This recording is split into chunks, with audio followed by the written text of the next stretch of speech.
Yo, ladies and gentlemen, what's going down, man? It's your boy SB Promo, and this is the Safe House episode 19, people. Episode 19. Sheesh. You already know what's going down, man. This is the Safe House. This is a safe place, a safe space, a safe zone, safe environment for us all to just, express our thoughts, feelings, and emotions. So, people, the chat is all yours. So let me just pin this comment right here. Ask y'all to just share out the live to your friends, family members. We are about to have an amazing conversation. Let me just pin the comment right here.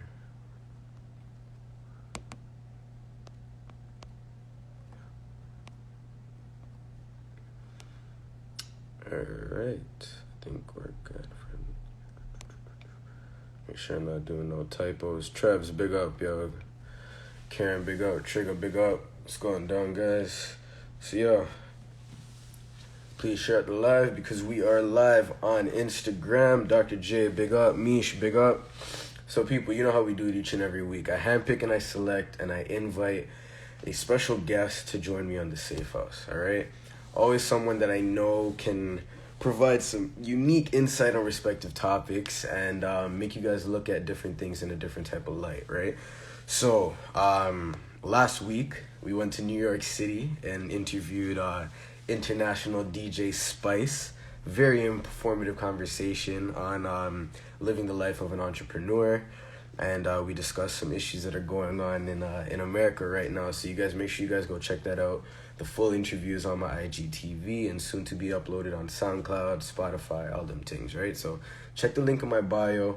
There's my link tree, all the respective platforms that the Safe House will be uploaded on.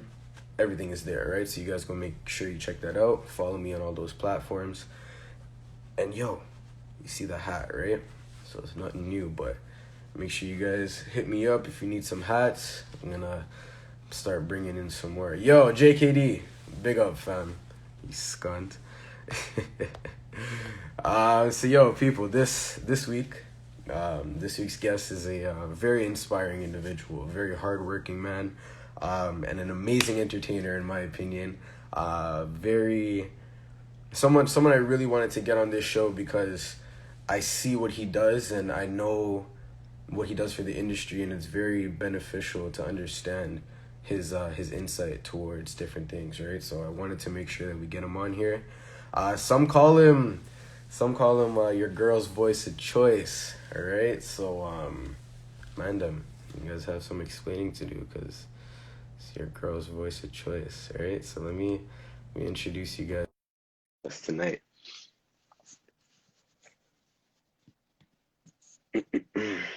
Let's see, get him in the building. People, let me introduce to you guys my guest for Safe House episode 19, your girl's voice of choice, Mr. EMAN. Well, one, brother. How are you? I am so blessed. Thank you. Good How are you? Hear, brother? I'm good, man. I'm good. First and foremost, let me thank you for taking the time out of your Thursday evening. We originally had this plan for a Monday, but you were very cooperative to switch us over on a Thursday. So personally, I thank you and I really appreciate the willingness to make this interview happen, bro. No problem, man. We ain't got much to do nowadays, so I hear. Got all the time in the world. I put on a hood today because I know you're a hoods man. I know you're a hat man. Beginning of the pandemic is when my hair was all over the place, so I had to.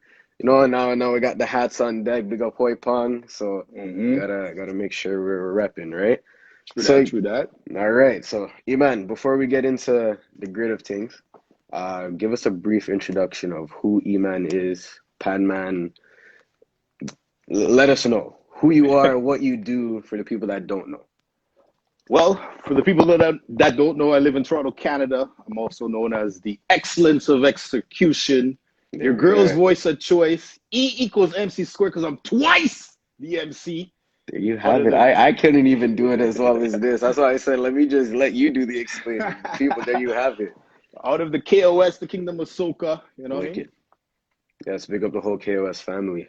I've had a number of y'all on this interview here, so It's only right. So talk to me. How'd you get into becoming an MC? Did you first let me ask, did you ever like DJ before, or did you just straight MC? Honestly, it was even like that. I didn't even know anything about emceeing like Wow. that in this kind of a level. Okay. So we're taking it back to maybe 30 years ago. I could be a little bit wrong, but it might be about 30 years ago. Right. So the drink's pouring yet? So wait, hold on. Nah, bro, just coconut water today. So always a little coconut water. If you're drinking, let me know. What are you drinking? It's a gin man, so I put some gin here, a little, some ice and thing, So I say we drinking, so okay. All right, I'll fix something up just now. I'll pour just now. All right, so cool. Back in the day, a friend of mine, brother of mine, by the name of Dr. J, the Soca Prince, aka DJ Brave Star back in the day. Yikes, okay. This is the safe house. I could talk things. Yes. Talk the things, right. Okay. 608 Rough RUFF. That was Dr. J's number back in the day, DJ Brave Star. So Jay, you didn't even give us. I think Jay's in the building here still. Big up 𝙩𝙩'𝙨. I see. Yeah, Jay, you didn't even give us these gems, and you see EMAN's dropping it all on us. All right, continue, boss. Hopefully, that time, I could talk. We got time. No worries. So back in the day, he had this gig that he was going to do, and the original Jet promotion. So Jay, Earl, and Thane, we were just rolling. So we rolled with Jay, and I believe, to my knowledge, it was just in this big warehouse in the West End. Okay. So we just rolled with him, because our parents know each other. My dad knows Jay's dad, so. Okay, dope. That kind of community kind of vibe. So being more of a family before any of this industry stuff. Right. So I knew Uncle Mike, that kind of thing, his dad, and it was just love from the beginning, right? So we went to this event that he was playing at. And he's playing music, me and Thane are just chilling, bopping, laughing, getting some kicks, like we normally do. Right. And then it was Thane that picked up the mic. Okay. And Thane picked up the mic, and all he was saying is, flavor. So Jay looked at me, I looked at Jay, and I was just like shaking my head. I was like, Brett, what are you really doing? And that's all Thane was saying, flavor. So then Jay was like, nah, Brett. And he just handed me the mic. Right, okay. And I don't know what I said, but that was the beginning of it right there. Okay. I don't even know what I said from there, but that was it. It was just getting familiar, of course. Okay. Yeah, it was just so that was like your first gig. That was your first opportunity, and that's basically what got you in the door of MC. That's basically what got me in the door. Okay, dope. So then you could basically say at that point, was that your inauguration into the KOS? No. So KOS came a short while after that. After that, okay. Yeah, because Jet originally did some things, and then KOS came shortly after that. Afterwards, okay. Yeah. Talk to me about that transition. So that at that point, then Jet promotion became a thing or whatever, and then you became emceeing a little bit more. Talk to us from going from Jet to KOS. Like, how was that time in between? Well, it wasn't that much time. So me and Jay started to roll a little bit more heavily. Dane, he's more, workman, his wife and that thing. So me and Jay was rolling a little bit more heavily. So in that, Jay and a good friend of ours by the name of Wayne Donowa had a meeting. Right. And that's where the whole vision of KOS came to life between Jay and Wayne. And he asked, well, who's do you want to bring in? And he was like, got to bring in Earl. Earl could do some things, So and with the voice that I had already, it's like, it's just fitting to be on the mic. Because, that's what everybody, you sound like you should be on radio. You should be on radio. So KOS started basically between Jay and Wayne, and then I was the next man in. So I'm like one of the original members of KOS. So I came in as MC and manager of the group. Wicked. Yeah. Okay, so we'll get back into that a little bit. About the managing part. Talk to us about KOS, Kingdom of Soca. Kingdom of Soca, the original KOS. KOS, we rock the best. Nobody could test KOS. There's so many things that we could talk about KOS. Like when it comes to groundbreaking things here in Toronto, in the scene, just the way we ran our business, just the way we handled our stories, just the DJs that we had in the family, because it wasn't like a crew, it was KOS family. Family, right? We established that from time, and that was one of the things that Jay always used to say. It's like, I want to bring people in that I can break bread with, you know what I mean? So we'd go Of by Jay's course, of house, we'd be course. liming for hours, you know, that kind of vibe. So, As it should be, man. All these new DJs, you guys take notes, yo. Take yeah, notes. For definitely. sure. So basically, it was just Jay's and Wayne's vision. Wayne Donald was very good when it comes to graphics and them kind of visuals and things. So he made all the logos and that sort of Wicked. vibes. All our graphics was done by him. Jay obviously was now starting to blow up and that sort of thing, getting more events and doing more things. So Right. what was happening, as me being his manager, there was times where it's like somebody want Jay here and somebody want Jay there. So Jay was like, you know what? He's only one Let me man, form, right? So, let me form a team of great DJs that I've worked with in the past, right. selected by Jay, brought them in, and it's going to be known as KOS Family. So if they want KOS, Mandy could go there, Jester could go there, Jay could go Right. here, right? So now Right. we could divide the team, and it worked for years. It worked for years, and then we started to implement our own creative concepts and that sort of thing. So from the Right. KOS Juve to the KOS Whiteo. I saw Jags was mentioning the KOS radio as well. Yes. Yes. So that was another part of it. Like, there was, KOS was 10 man deep, and everybody in KOS had like their own role. So Right. KOS radio was like something that my brother brought to the table. Adisa, he was more into the engineering, and you know, That's dope. we was doing live streams before live streams was a thing. You know what I mean? So, and that Right. was one of his things. So You guys have some me, creative minds, right? When you have a team Yeah. full of creative minds, you can just the possibilities are endless, right? So, exactly. So he had that knowledge. So he had a studio. So KOS Radio came out of that. So we brought in other people from KOS, from Renegade Squad, Playhouse. Wow. A lot of DJs passed through that right. that thing there. So, and then from the events that we used to do, it just started to blow up. So it No, was a for real. staple Like, in the city. can imagine the times back then, because you guys were definitely like just riding it out, you know, like seeing what you can get with it, right? Facts. Now when well, it's in your name, bro, the new KOS, right? You just mentioned that you were a part of the original KOS. Talk to us about what the new KOS, how that came about, what it is necessarily, if it's anything different.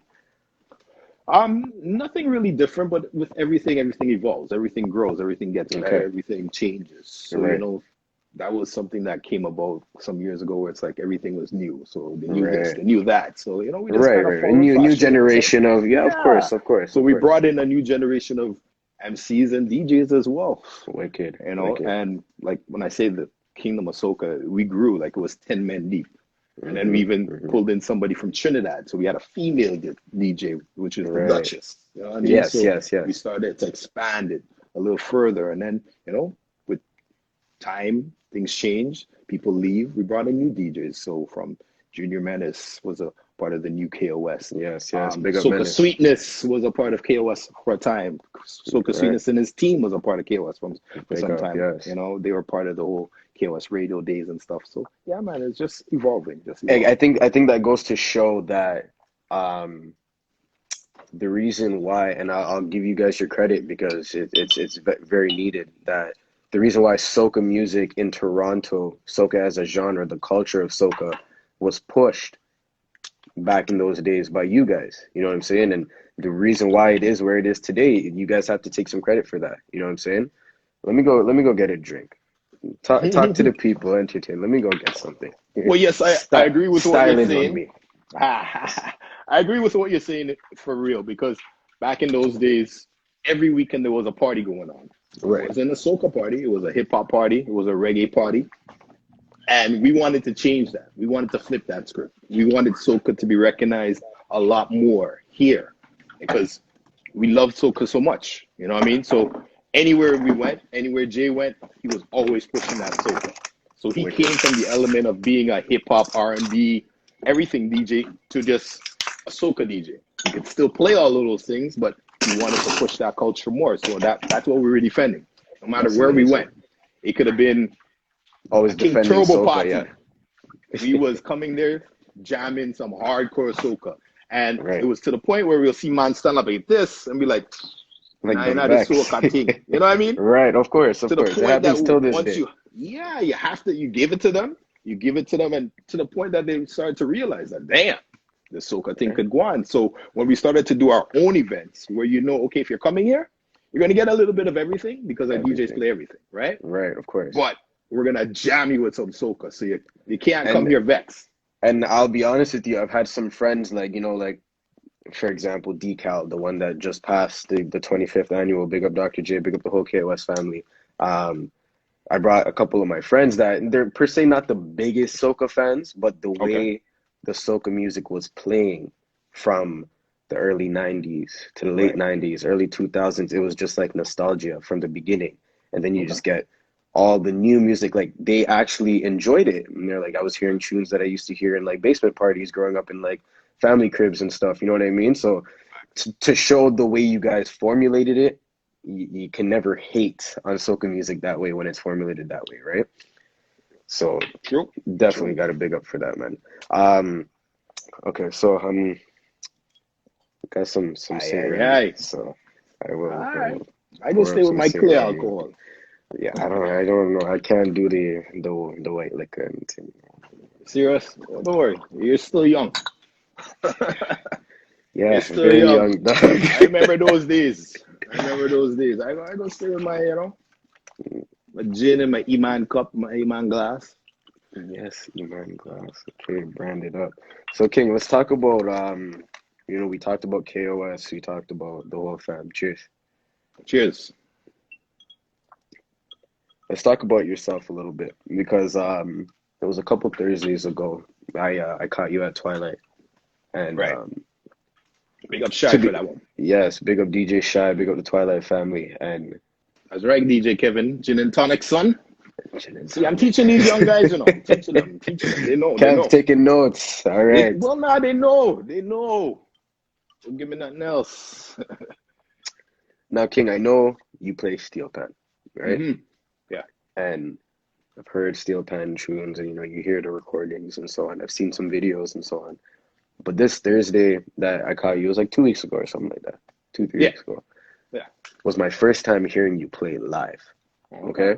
And I should be ashamed of myself, but like when I tell you it was a different vibe, to hear it live. Like you were steel panning not only to soca, you were steel panning to reggae, to coffee, to hip hop, to R&B.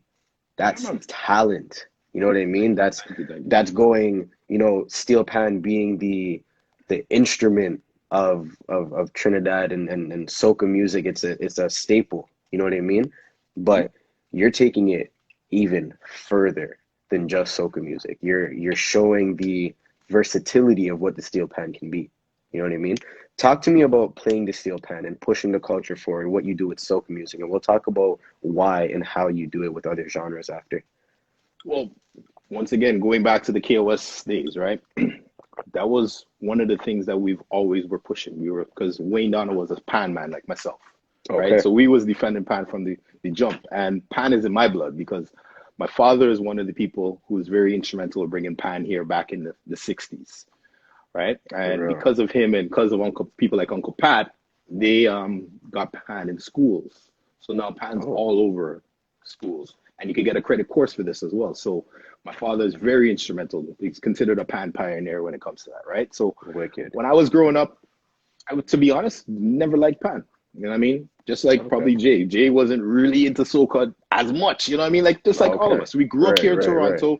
Yeah, you grew up around different things. Of course. I was into hip hop. I was into reggae. You know what I mean? So play some old school reggae and play some old school hip hop. I'm reciting every line, and people are looking at me like, "How do you know that?" You know what I mean? Because they think you're just the soca MC, right? Right. And obviously, our parents would be jamming this thing hard in our ears on a weekend, on a Sunday when we're wiping down the furniture with Pledge. Oh, you know what Pledge is? Pledge, you know what Pledge is? Yes, lemon-scented Pledge. We wiping down furniture. We hearing some Sparrow. We hearing some Kitchener. So, if you guys don't know, before I don't mean to cut you, but if you guys don't know, Des and EMAN have their talk the things live that they do every now and then, and I can't even keep up. Next week, all right, look out for it next week. I can't even keep Wednesday. up when you guys are showing. Let me tell you something. We give you respect because we are planning the date, and we were going to do it on Thursday. And I was like, nah. Usually do it on. I appreciate that, King. And I was like, nah, man. Safe House is moving to Thursdays now, so we can't do my brother that. So let me go Wednesday. I appreciate we don't really have a night. We just want to talk to things whenever we can talk. Talking things, the and is, the people join in and they do their like they enjoy it. You know what I'm saying? The chat's we put a talk crazy. To things on a night with basketball, and me and Des are basketball fans. We're like, we can't talk this tonight. So let me push it to. So it's not no regular day, but we're probably just gonna do it once a month. So it will be on a Wednesday. You know what I mean? So talk to things. You guys look out for that, man. It's a wicked chat. Like I said, I think I'm too young for the chat sometimes. I relate to certain things, but it's like, what the hell is that? All right, man. Continue. You know what? Continue. You know what? That's cool. You'll learn like today. But it is a learning. It's a learning experience regardless, and you have to appreciate those type of things, right? Facts. So back to the pan vibes. So because we were pushing it so hard, we wanted to put it in the fets as well. So one of the things that I used to do is because I had great DJs behind me, all my music would be tracked. All my music would be mixed down like it's a club. So you start off with some hip hop, some R&B. They'll be like, what? You can do that on pan? Some perks, right? Okay. Yeah, so all right, cool. And then when you get into the reggae, and it's like, what?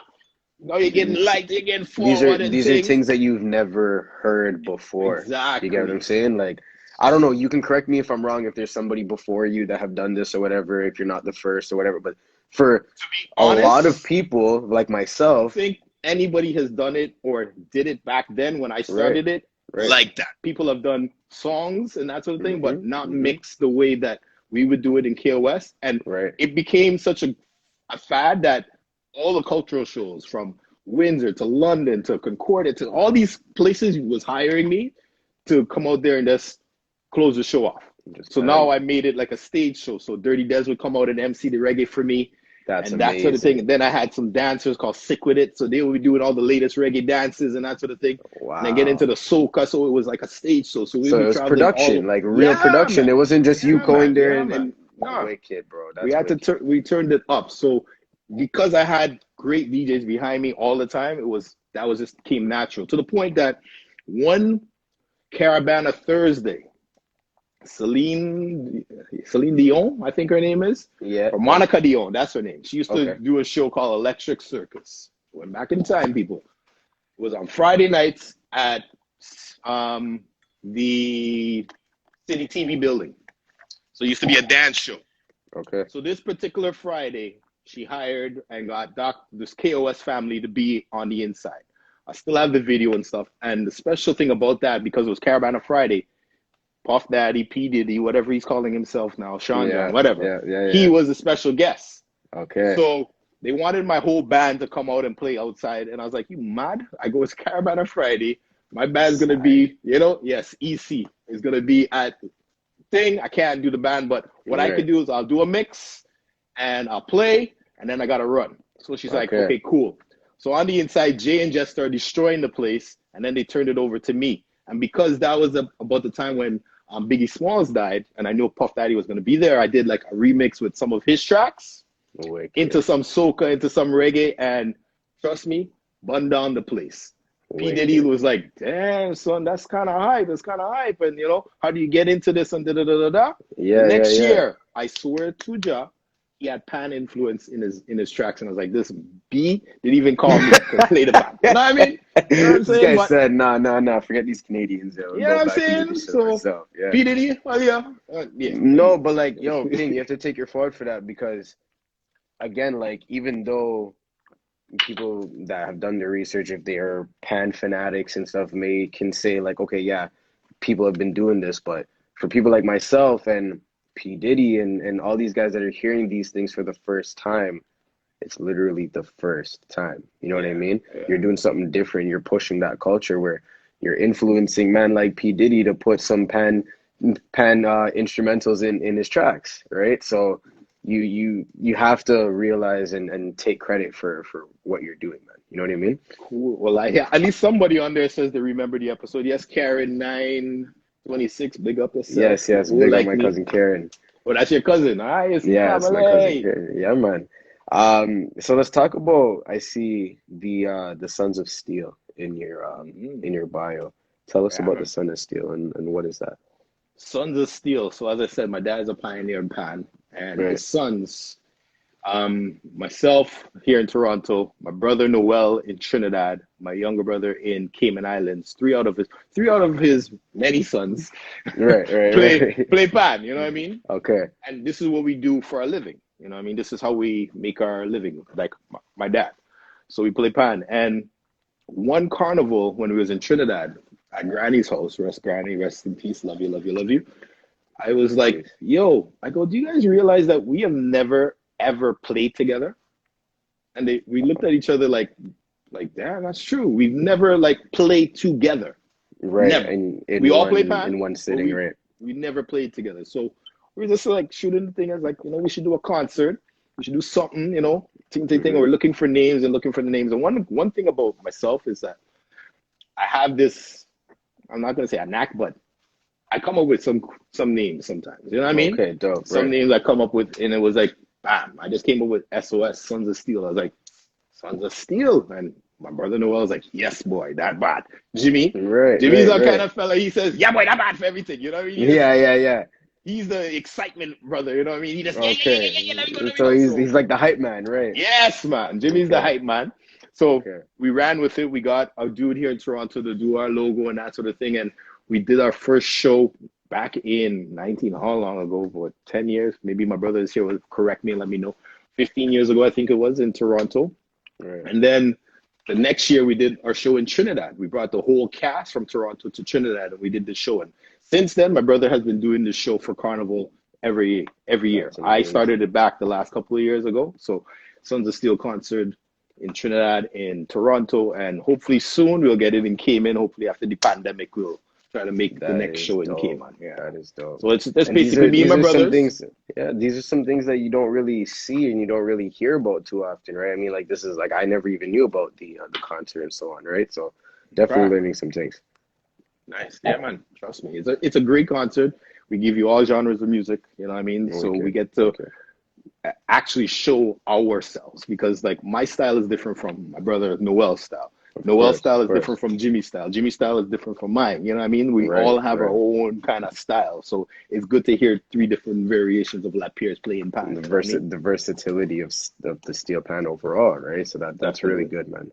I'm glad to hear that, bro. So keep doing what you're doing, man. And I'm looking forward to seeing what else you guys can produce, right? I'm looking forward to attending an event myself and seeing how it is live, right? So definitely you'll enjoy it. Hopefully this many people that I've shit. invited, and they're like, "Damn, this is like."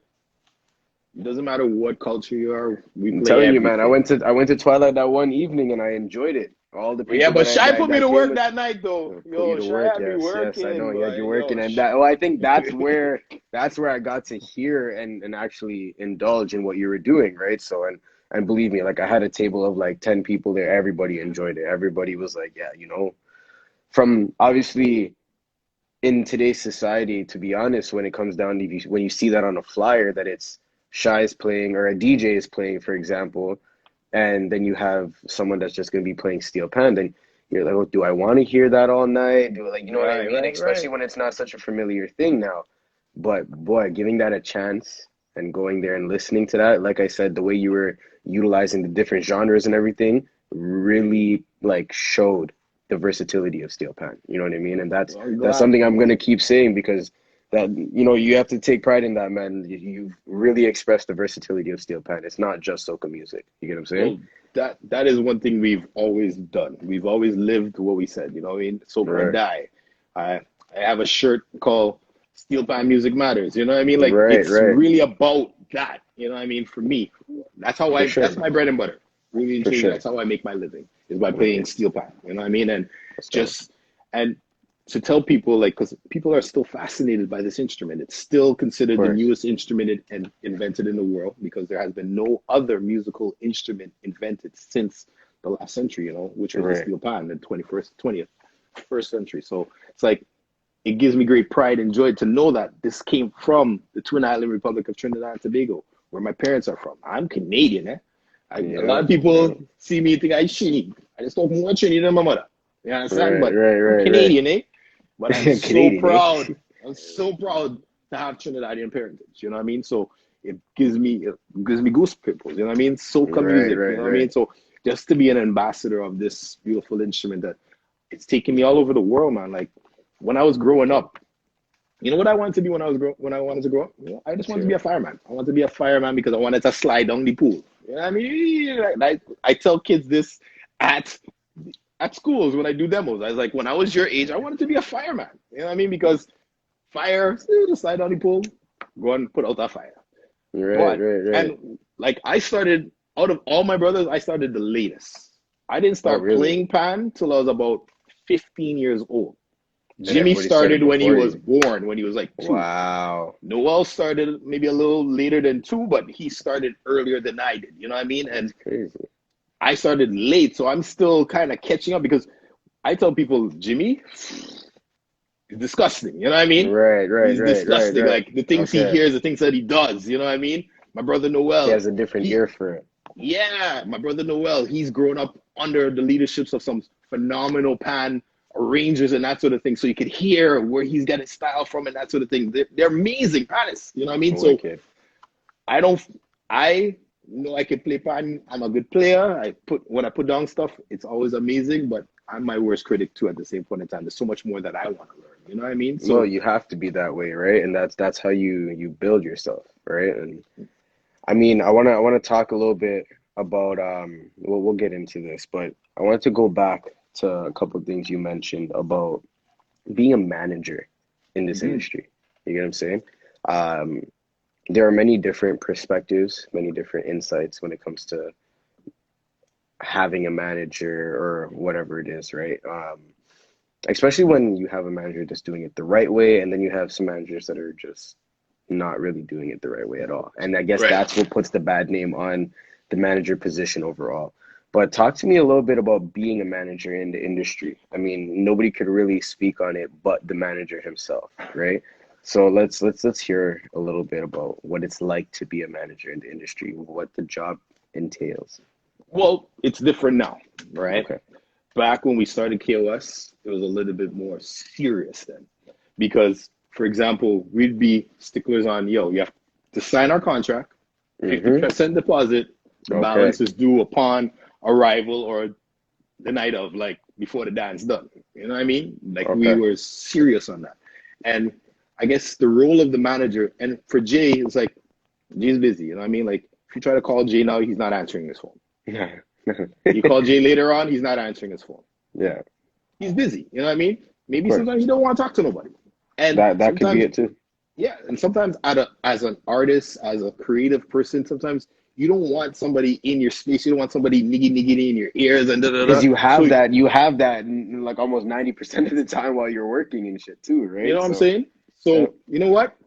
Talk to my manager. Okay. And he will tell me what you need and we'll figure it out. You know what I mean?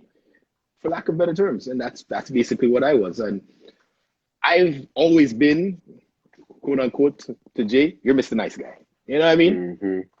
Because that's who I was. I was Mr. Nice Guy. I could go anywhere, talk to anybody, and deal with the things. You know what I mean? Like, I'm not no bad man. I grew up at Jane and Lawrence. I was never a bad man. I was more a sweet boy than anything else. You know what I mean? Right. Running after girls and girls. It seems like you have a little bit more patience than Jay or someone else might have per se. But that's what you need to have. You need to have some patience in this industry, in this business. Of course, no doubt, right? So I had that. So dealing with Jay's things or Bandit's things or Justice things back in the day was not a problem. So we had our contract. The contract was serious. Read this contract and make sure you understand the contract. Initial that you think, sign, bam, pay the deposit. Right. You know what I mean? Great.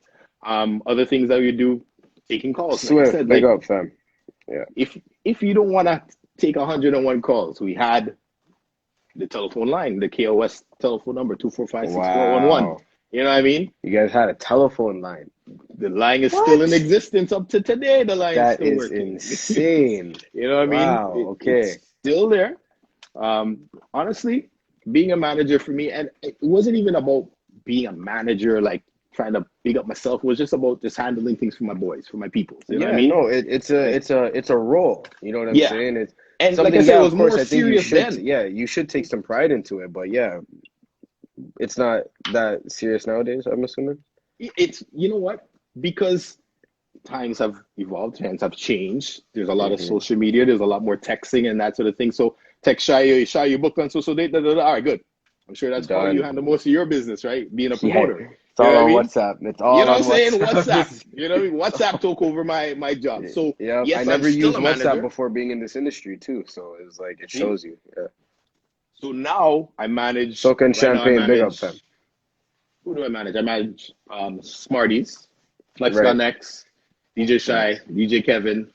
Yes. KOS still, kind of. But there's not much that I'm doing for them other than maybe guiding them, especially the young guys. They ask me so much questions because I'm an open book. It's like, for me, it's like, am I going to take this to my grave? What good is that doing?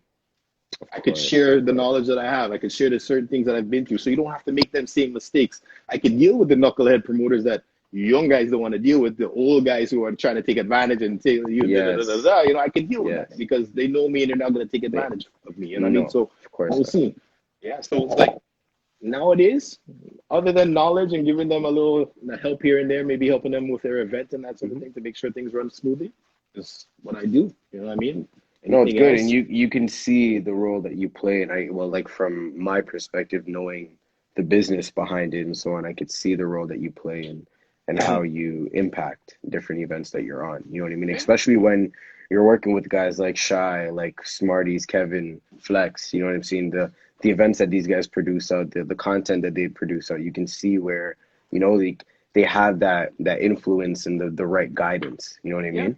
And you know what? It takes the weight off of their shoulders too, especially dealing with events. Because like when you're dealing with a production like a Soca or Die, right? You think Jay really wants to run to the front to go and give Christina this or to deal with the artist, you know what I mean? So to have somebody there that, especially with artists, they recognize me because me and Jay roll like this. You know what I mean? They always knew. Yeah, man, that's J Boy Day. You know what I mean? They may not remember the name, but that's J Boy Day or that J Manager Day or them kind of vibes. You know what I mean? So of course, it's always good to have that. And I was always there in that sense for Jay, and that's because anything he needed, just made sure I handled it. Because you want him to focus on what he has to deal with. You know what I mean? Which is showing the dance and not having to worry because all of them stress, you know what I mean? And I tell them all the time, producing an event, producing an event itself. And I've been on that, like, I've thrown a few events myself, and like thinking back to like my boat cruise, for example, big up my support system, my family, my girl, like everybody that was helping me with this. But to imagine these people didn't know anything about the industry. You know what I'm saying? And so that was all of us. You know what I mean? We all grew up in this thing because we love this thing and we like this thing. Yes, some of us went to college and did certain things. Obviously, we could all add and we could all subtract. So dealing with those things, it's like back in those days, it was like I said, we were 10 deep. Everybody had their role. Huey Flex, logic yourself better. We all had our roles. You know what I mean? So it's like I was the manager, so I was dealing with things. There have been times where it's like I'd go to the front door. My boy Everett, rest in peace, Friday Tuck, he would handle the front door. I'd be walking around with money in my pocket. That's like I'm going on the mic and playing like no saying that, that kind of vibes, just to make sure that there's not too much things at the door, certain things like that. But these are things that we don't do now. You know what I mean? But back in those days, we were doing these things. You know what I mean? So just to make sure that you have somebody trustworthy as well. You know what I mean? Like it's very, very important. Like you said, there's certain managers out there who are more about themselves. For me, it's like ask any one of those guys, Shy and all of them, man, do I charge them for anything? I don't say, if you give me something, thank you. If you don't give me anything, it don't matter. You know what I mean? Because really and truly, I'm not doing it just for a paper. You know what I mean? I want them to get big, just like how we got big. You know what I mean? Because I see talent in them. You know what I mean? I see that they have a love for this. You know what I mean? If I didn't believe in them, then I probably wouldn't back them as much. That could just be a thing. But when they asked me to be the manager, I was like, okay, cool. No scene, you know what I mean? Wicked. Like, making sure that they have EPKs and that sort of thing, and making sure that their business ethnic is, and all of them, as you know, are different. You know what I mean? No, for sure. And if there's one thing I've heard you say on multiple levels to a lot of the people that you manage is remain humble. You know what I'm saying? Like I've heard you, like I've actually heard, like, and to the point where I'm just like, I'm just gonna imagine EMAN's telling me that too, because it's just like remain humble. You know what I mean? Like it's an important thing, right? Now you telling me if I was conceited, if I was stuck up and you would have reached out to me already. You know what I mean? Like, Of course you not. understand? You're not Of course gonna not. bring me in no safe Even house. You even know for what I the mean? show, yeah, for the You're show, not for bringing me in no anybody, yeah, safe of course house. not, You know what I of mean? course not. Because then I'll be like, talk You to this see, one, you and see the I would have been late. genuineness. Yep, there you I would have go, been late. right? I might have reached now. You know what No I mean? You'd have responses, been, and yeah, man, of yeah, course. no. Stay humble. You know what I mean? Because you want to deal with somebody who you could deal with. You know what I mean? But Of I course. don't want to deal with somebody arrogant. Sometimes I have to, Right, of but course. I don't want to have to deal with that person. You know what I mean? So I treat people like how I want to be treated. You want I to be tell that to treated, of everybody. course. Just treat No, people no, the no, I've same way I've you would seen like to be that. I've treated. seen that.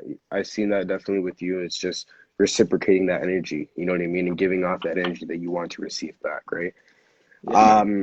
So let's move on with the conversation a little bit. Something I really wanted to speak to you about. I know I spoke to Jay about this when I had him on the Safe House. Mental health for men, right? When it comes to us men, especially during these times of COVID, right? I've talked to Right. Smarties, I've talked to Kevin, I've talked to Flex in regards to these things as well too, and it's something that I can tell that we're all going through. People in the industry as Right. entertainers, promoters, producers, artists, DJs, MCs. You know what I mean? Mhm. During this time, dealing with um, the repercussions of COVID-19 and the effects of what it has done to our industry. With the cancellations, no events. I mean, I know now you're getting back into steel panning a little bit outside. It's starting to get cold and so on. So it's like you were up and down. You know what I mean? Talk to me a little bit about COVID-19 and especially with what it has done to affect the mental health of a lot of people. Well, I think, well, first to begin, mental health is a serious thing, right? 100%. Back in when we started KOS, there was no such thing, technically, as mental health. It was just you mad. You know what I mean? Go and take a sea bath, go and Head take not to good, your right? head not good. You know what I mean? Those kind of things, but it's Go a drink real some tea, thing. right? Yeah. Drink some tea. Look, these are the remedies that No, we no, no, have. You know for what I mean? real. Like Yeah. yep. You know what I mean? These are the remedies of Caribbean people, probably all genres, all Mm-hmm. generations, probably that's how they dealt with it. You know what I mean? Warm ginger ale. Yep. You know what I'm saying? But it's a real thing. And COVID-19 being the unknown, when anytime somebody asks me about COVID-19, it's like, you have this emoji. Like, what? Like, you don't know what's going to Literally. happen. You could wake Yep. up tomorrow. Okay, back in, I guess when we just came back from Trinidad, March. Yep. I literally March. stayed in my house, looked out my window like I could see COVID-19 and be like, oh man, can I go? You know, like that's how I felt. You know what I mean? So Yep. it's like, if I go out there, am I going to catch this thing? Am I going to breathe in this thing? So all of that is dealing with your mental. You know what I mean? Like all of Oh these no, things man. are. And I had somebody so like as I started work the past 2 weeks, right? And that was in my head too, like, okay, I gotta Yeah, mask up. I don't even want to breathe the air inside this building. It's you know airborne what and I'm thing. saying? I had someone tell me like, yo, like the more you start thinking about it like that, you can get sick. You'll start to feel some symptoms and don't be surprised. And I was You like, put it out shit. in the atmosphere, you're going to get Mm-hmm. it. You understand? How The much tongue times is a have very, you heard that? very, You yeah. know, so like I said, like you don't know what it is, you don't know what to expect, you don't know how you Mm-hmm. catch it because it was only, yeah, well, if somebody spits on you, maybe you'll get a little particles. So you know what I mean? Like these are the things these are the things they were telling us. So it's like, okay, so now Like no one's I spitting don't on want me. to I'm talk to good. Of nobody. No, but course. yo, this me talking loud, all of a sudden they're saying, "Oh my dust, my particles." So I'm Yeah, seeing CS it's right around now. you. I'm visualizing CSI and Horatio with his glasses, and like all I'm seeing is particles all over the. That's what I'm seeing. You know what I'm saying? So I'm like, yo, I'm keeping my tail inside. Me ain't going outdoors. Of So I course, man. literally Of stayed course. inside for months, and now being a musician, being a panelist, being an MC, dealing with going out every single weekend for the last I shouldn't say every single weekend, but almost every single weekend for the last Almost every umpteen single amount of weekend, years, man. right? Yeah, of Even when course. I'm not working, somebody's doing an event, EMAN passed you now, ting ting ting ting. That's true. Yes, okay, I'll go past you. Somebody's laughing at Right. CSI. Well, you don't know Yes, Horatio? yes, Yeah, I mean Horatio put on his glasses and turn Swift, the end. big up, my brother. Yes, man. So Big like up dealing with PC those Swift. things, it's like I don't know. So it was hard. It was definitely, and it still is hard. Of course, of Thank course. God for living in Canada. thank God for the person who told me about 5 years ago about registering my business. You know what I mean? Wicked. Registering ESP, Extraordinary Steel Panels, as a business. So making sure, like, when I tell people if I have to do a contract, I pay GST, they jump. It's like, what? I just want pan. I was like, Yeah. you know what I mean? But it's still a business, you know what I mean? So thank God for that person who sat me down and I did that. I went and did my taxes, because being in this industry and not working, not collecting tax, and being who we are, being black and things, people don't tell us. You know, like my mother and my father never told me about, well, make sure you take some money and put away that. They'll tell you that. But you see the logistics being saying, like, make sure you do your taxes every year and those kind of things. I'm glad that, and big up, I'm going to big him up here, the tax man, my boy Andrew. The tax man. Big up. Tax man. He's on Eglinton West. Anybody needs help with their taxes, need to get your business straight, no matter how many years you haven't registered your business, check on my brother, the tax man, Andrew. Tell him EMAN sent you. Trust me. Okay, That brother there, he put my stuff in order. He put myself in a gear. I got back money. I'm getting HST. I'm getting this. I'm getting that. I was lucky enough to get served. You know what I mean? Wicked. Being a pan man. You know what I mean? So Wicked, if I wasn't getting that served, me didn't know how I was paying these Chinese people Survival, their rent. You know what I mean? That's what I'm saying. Man, because 100%. I was not gigging. I was not working. And the one or two little gigs that I've done and I've been doing is not enough for me to survive, because summertime, I look forward to summer. There's a couple of seasons for me. Black History Month, right before Carnival. That's like summertime. That's like my entire summertime. I could do 3 or 4 schools a day, and it's like I'm happy. You know what I mean? Because working in the Toronto District School Board, doing school presentations, going into a school for an hour and doing my thing, and doing about 4 or 5 schools or 3 or 4 schools a day was nice. Right before Carnival. And my biggest problem is that I'm a Carnival baby. So instead of staying here and making that money and for the whole Black History, the shortest month of the year, I just go to Trinidad, and Carnival most of the time is in February. So February is a good time for me. And then the next good time is summertime. Like, I'm gigging 2 or 3 times a day, certain days, weekends, weddings, plus DJing and MCing and doing those sort of things. So what I do, and I've been doing for years, is like, okay, I put aside my thing, because I know I want to go to Carnival. I know winter gets a little slower. Christmas has to come. I have 4 kids that I love so much, my team. You know, I've got to make sure that they're happy too. I have to pay my rent. I have to do all these kind of things. So I've set in my mind exactly what I need to get through that year, get through the Carnival, go to Carnival, have enough for a rental, have enough to have a good time, plan it out. It's like, I tell people, I'm like a chickmunk. I saw away the loot and the nuts and all them kind of things until winter time, and then, you know what I mean? And then when winter's done, it starts to, got that little thing. Work again. Imagine, I stored away XYZ, COVID. It's like, what the heck? Now, all them weddings that I had postponed till who knows when.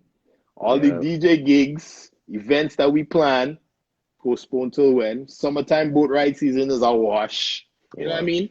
So it's like, it was hard. So now, what do we do? So does that not count as mental health as well? I may not have mental health issues or problems, but that was in my head. It's like, how am I? It'll mess with you 100%. And this is like, because how many you months? you just explained how you lived your life as an entrepreneur. You get what I'm saying? Basing out your good months, and knowing how to basically put up stock money for a rainy day. You know what I'm saying?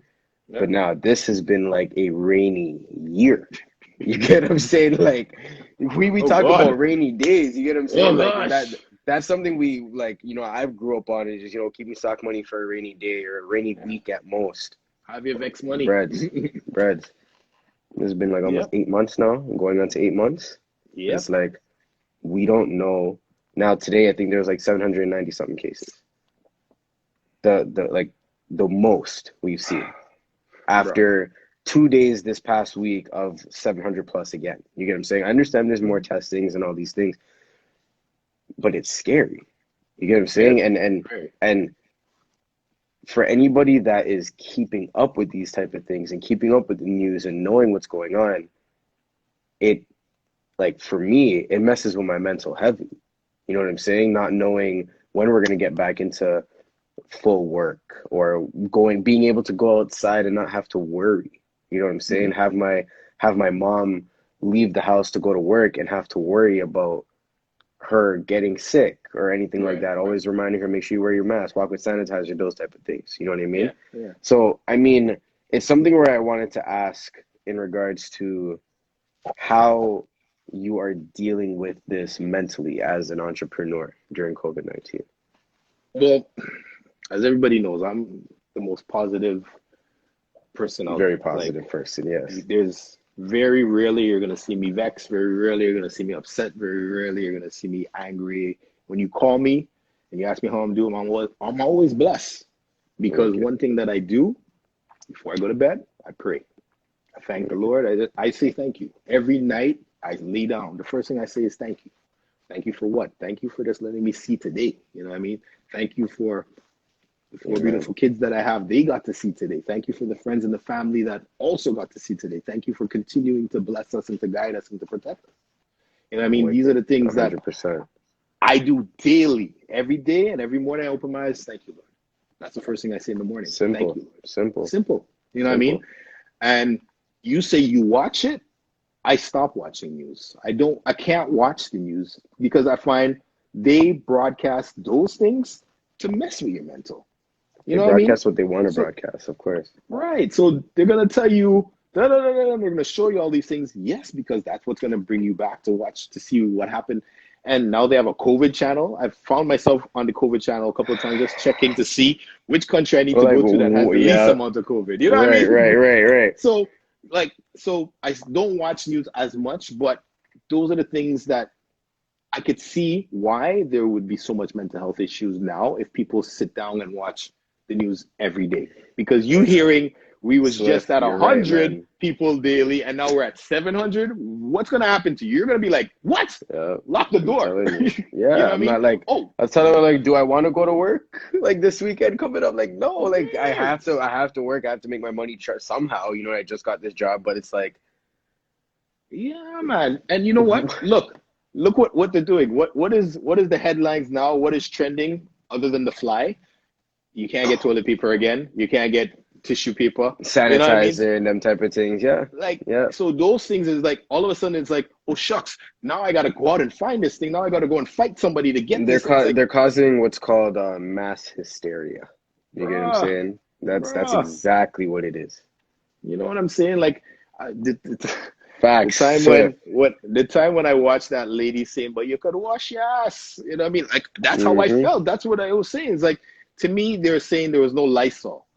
I don't think in my life, and I'm not saying this because my mother is nasty, I don't think we ever used Lysol in our life. We knew how to clean. You understand? Whether if it's the vinegar or if vinegar, whether it's lime water, whether it's Dettol, you know, these kind of things that we would be using to make sure our place is clean. Because you know what our I mean? parents didn't have Lysol back then. They didn't have Lysol wipes. This is the first time in my life that I've ever bought Lysol. Ever. You know what I mean? Like I never bought Lysol in my life. And even the wipes. You know what I'm saying? Like, yes. You know what I'm saying? So growing up in the Caribbean, these are things that we just did naturally. You know you know how often that I would come home and take off your school clothes. Take all your outside clothes. Right there, away. yeah. Go on bed before you this and that. Don't lie down on your bed when you're outside. With your outside natural things that we grew up doing. You can't tell me that we didn't know this. So our parents and our ancestors knew this years before. So we get it when we tell people to wash meat. And they're like, huh? Like, we've been doing this all our lives. From time. So, you know what I mean? So, goddamn. You know what I mean? No, for real. I agree, man. I agree. And it's just something that we have to continue to practice and stress the importance on. You know what I mean? Staying clean and it'll definitely help with people's mental as well. King, there's one thing I want to talk to you. I know I mentioned that I wanted to talk about mental health for men. A stigma that I hear often, I'm sure you've heard this as well. I brought this up with Jay as well. The constant stigma around males needing to be a man. You get what I'm saying? What is your outlook on that statement per se? To when people are saying you gotta be a man, or you can't act like a girl, or you can't cry because you're being inferior to women, or and them type of things. You know what I mean? I want to hear your insight and your outlook on what it means to be a man. Well, that's a good question because I could look at it many ways, right? Right. I am a product of a single parent. My mother raised me and my two siblings. Worked hard to raise me and my two siblings, right? So I watched my mother go through all the turmoil, all the stress, all the pain and the suffering to raise us. You know, we never once cried for no food. We never not had clothes on our back. We always had shoes on our feet. She always provided for us. So technically, I'm a mama's boy. So what does that mean? I'm a man? Right. You know what I mean? Because I'm man. You know what I mean? I'm a man. Right. No, there you are, of course. You understand? Yes. But what does that mean? Because because even my mom would say that I she boy, you know what I mean? But what does that mean? Like it's hard because there's so many definitions of this thing because of all genders and all these kind of things. Like for me, being a man for me is waking up in the morning and providing for the children that I have. You know what I mean? That is our man. There you go, bro. You know what I mean? Making sure that there's food in my house for my kids and for me to eat and for anybody who comes into my house. That is our man. You know what I mean? I'm not going to go out there and do foolishness and go and rob somebody and do this and mama guy, you know, that is not our man. You know what I mean? Like, I'm not going to go out there and make myself look foolish. You know what I mean? So being a man to me is just all the things that my mother raised me to be, you know what I mean? And my mother raised me well. My mother worked hard. So when I talk about her, I feel warm inside, you know what I mean? And I do things to make her proud, you know what I mean? I do things to make her proud. And like I said, I grew up in a single parent house. And being that, it was not easy because it's like you want that father figure around you. You know what I mean? You want that person around you. I've had other people who, you know, been that in my life. I had good role models that I could look up to, like my uncles and that sort of thing that I could look up to and understand and talk to them when I had issues. You know what I mean? There's certain things that my mom may not have known that I would have had to ask, you know, my uncle this one and my uncle that one about. So, you know, to become this man. But everything that I've done to be the man that I am today is because of my mom, and because of my granny, because of the way they raised me, because no woman could pop style on me because I could cook, I could clean, I just press my own clothes. I just press better than a woman. I'm telling you, clean. I just cook better than some woman too. You understand? So that's one thing I have to take pride in that. There you go. There you go. I mean, that is man. I could do all of these things. I really don't need anybody to tell me any different. You know what I mean? That is man. You know what I mean? Absolutely. I could. So that's my definition for me. You know what I mean? Thank you for that, man. Thank you for that. I appreciate that, man. We have like 2 minutes of this live. We'll definitely spin it back around for sure. But no, I appreciate that answer because, you know, the whole, you know, growing up, it was something that I used to hear often around, like, you know, like when you're in school and stuff too, a lot of people are like, oh, you're acting like a girl, or, you know, like you see a friend crying about something, or, yo, why you crying like a little girl for, or be a man, or man up, and those type of things. You know what I mean? The context for it. I cry. I'm cancer. Cancers cry all the time. I watch This Is Us, and every episode I'm like, and I'm looking around and see who's looking. You understand? So stop this live and we'll come back to This Is Us. Yeah, man, for sure, man. Week, man. Trust me. There you go, bro. So listen, let me end the live here and we'll spin it back around because I don't want to lose no train of thought, right? So people, thank you for joining part 1. Spin back around, join us back. Come back in. We're not done. We're not done. All right? EMAN, respect. Yeah, man. Yo, ladies and gentlemen, we are back for part 2 of episode 19 of the Safe House with my brother EMAN from the new KOS, from the original KOS. He will give you the introduction because I cannot do it as well as this guy did. So let me just pin this comment right safe quick, and we'll get EMAN back in here. I'll let him do his little introduction again because was dope. I can't do it as well as he did, so just pin this comment right now. Featuring.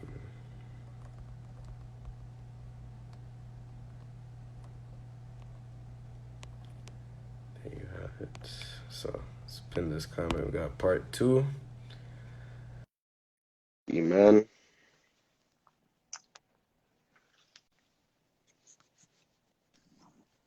So yo, bro, I tried doing the whole. That is man ice.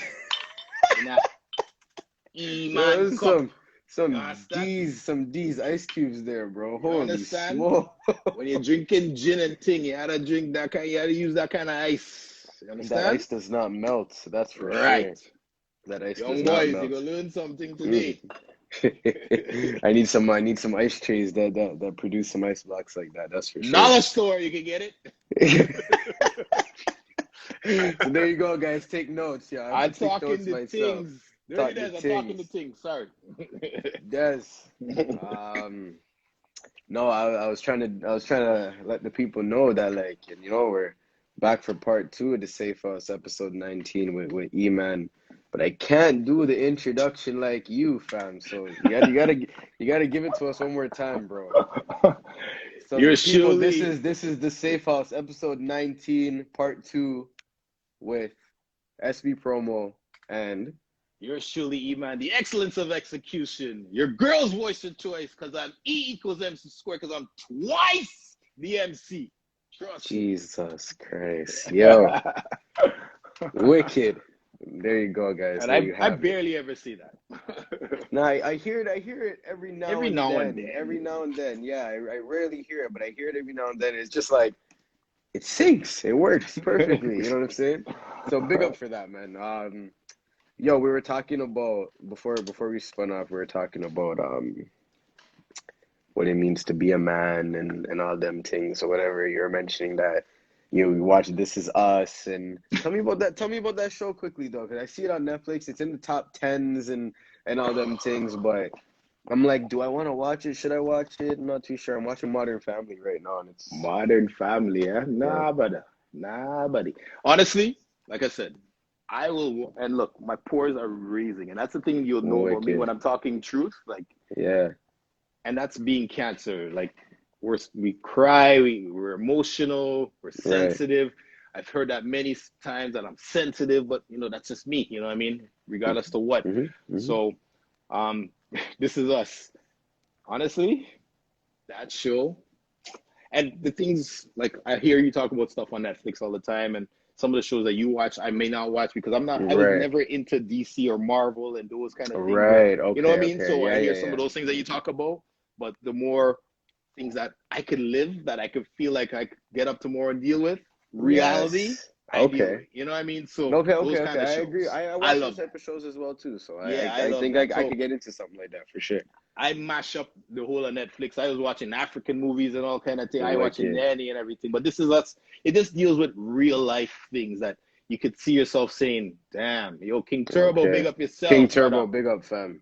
Yeah, you can see yourself dealing with these things. You know what I mean? And it's like, wow. So there's many episodes that I'm like, I'm looking around. I'm my house by myself, but I'm looking around to see if anybody's seeing the tears coming out my eyes. You know what I mean?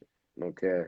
And you see King Turbo, family man. Like, it used to be back in the day, there was 3 songs that you would get to mash up your dance. When you want reggae, you call King Turbo. Yeah. You want hip hop and R&B, you call Starting From Scratch. Soca, you call KOS, Dr. J. Yes. So many road trips, many. Can I tell you a quick story about a King Turbo? Yeah, let's hear it. So I think it was, I want to say it was either a London or an Ottawa trip. Right. So we went out to Ottawa. We all decided that we'll roll together. And we went in the car, and I want to say it was Slingshot and somebody else, and it was me and Jay. And maybe Suspense was on the trip too. Yeah. So, bro, we're heading out, driving. So King Turbo pull out 2 cassettes and thing. Say, all right, we have to listen to this Clash here. So me and Jake, we can listen to Clash. So we get into the first cassette, bam. Flip the cassette, bam, second side. So it's a 3 cassette Clash.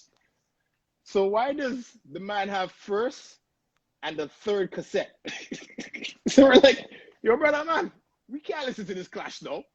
We can't Yeah, listen to because this it Clash now because skip you the whole missed the sketch. Like, whole middle part. So what we gonna live? It's like driving a car and you don't have no money to put gas in. And we're driving to Ottawa and all we're coming up with thoughts. It's like trying to smoke cigarettes and you don't have no matches.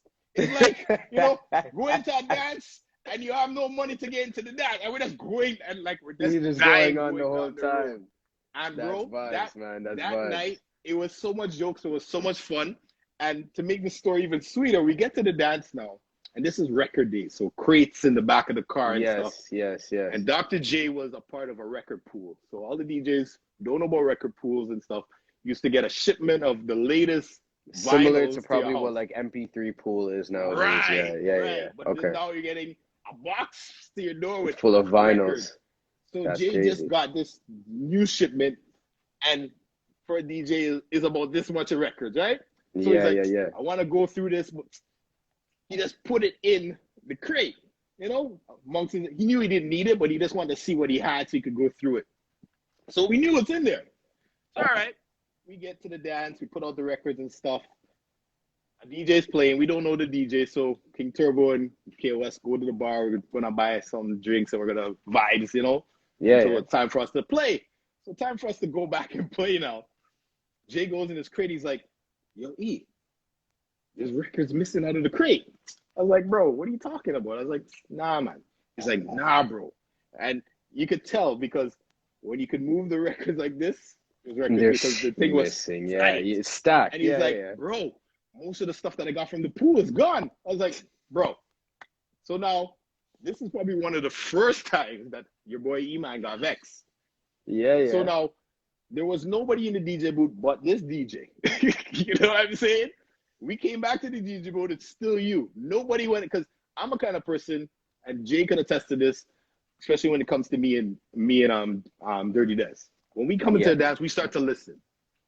Jay may not be there, but we're listening to what the DJ is playing. So I can tell you that nobody else went in that DJ booth. You know, that kind of way. Right. I can tell you what songs were played. So you can play this now. Don't play that. It just played da-da-da-da.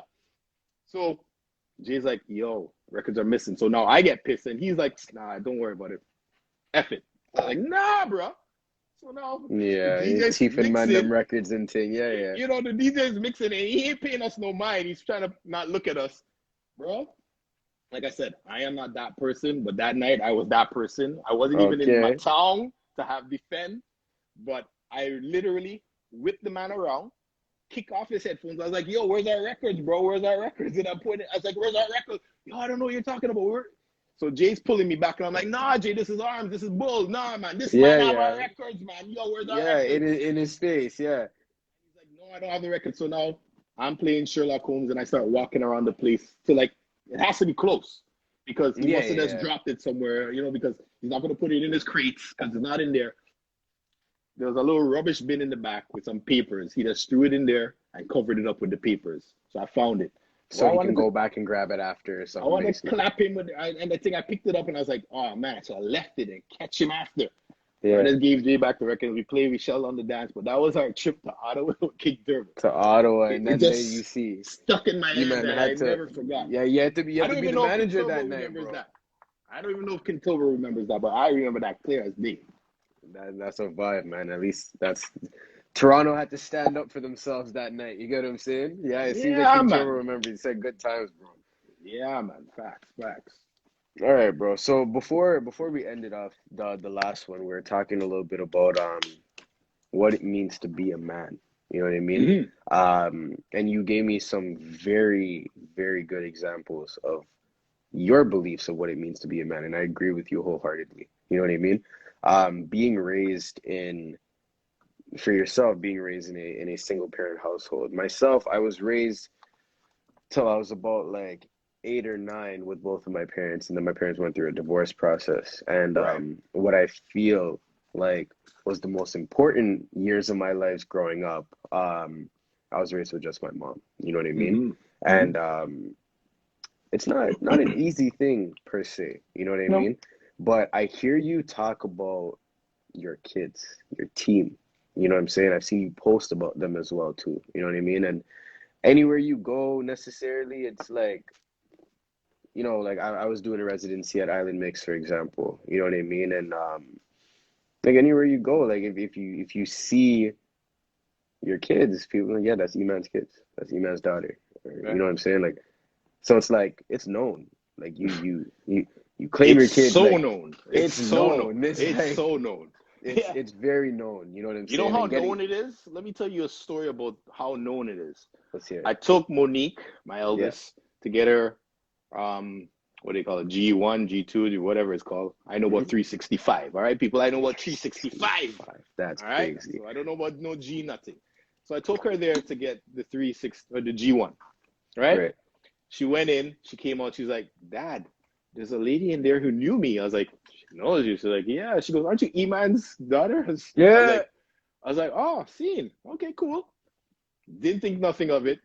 Fast forward a couple years later, because my son now, Terrell, took him to the same place. Yeah. Forgot about this. He comes out, Dad, there's a lady in. I was like, oh yeah, there's somebody. I don't same even know lady. who this is. I never went in. Yeah. I don't even know who this 'Cause is. you didn't go in the first time, yeah. No. So I was like, what the heck? You know what I mean? So yeah, man, the true story. They're known because big up the lady from the driving exam at Port Union.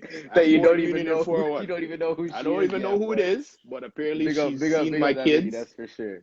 Because as a man, I post what I've made. You know what I mean? Of Those course, are my of kids. course. You know what I mean? Yeah, and man. I'm proud of them. You know what I mean? If it wasn't for them, my heart would stop beating. They make my heart beat. You know what I mean? No, I live when you for see them. the way and King, the way you carry yourself too, it's you have no reason to not be ashamed to like you know, like for people to, it's not like anybody random on the streets could go up to your daughter or your son or any of your kids, for example, and say something bad about you. You get what I'm saying? And even if they did, they'd probably be making up some type of fib or reaching down years and years. You know what I'm saying? Like, so it goes to show that you have this pride with you that you walk with, right? But talk to me a little bit about being raised in a single parent household and how that has affected your fatherhood. Well, like you said, about being a man.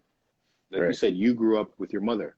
You had to have been a man since then. Now you are the man of the house, technically speaking. You know what I mean? Yeah. So, like I said, growing up under my mom, it was like you had to be. You wanted to be strong. You wanted to make her proud. You wanted to do things because even learning certain things around the house, like how to fix something, how to put up something, you wanted to be able to do that. Lift up the groceries, heavier groceries than your mom. These are things that you wanted to do. So all of these things I did because I lived in a single mother house.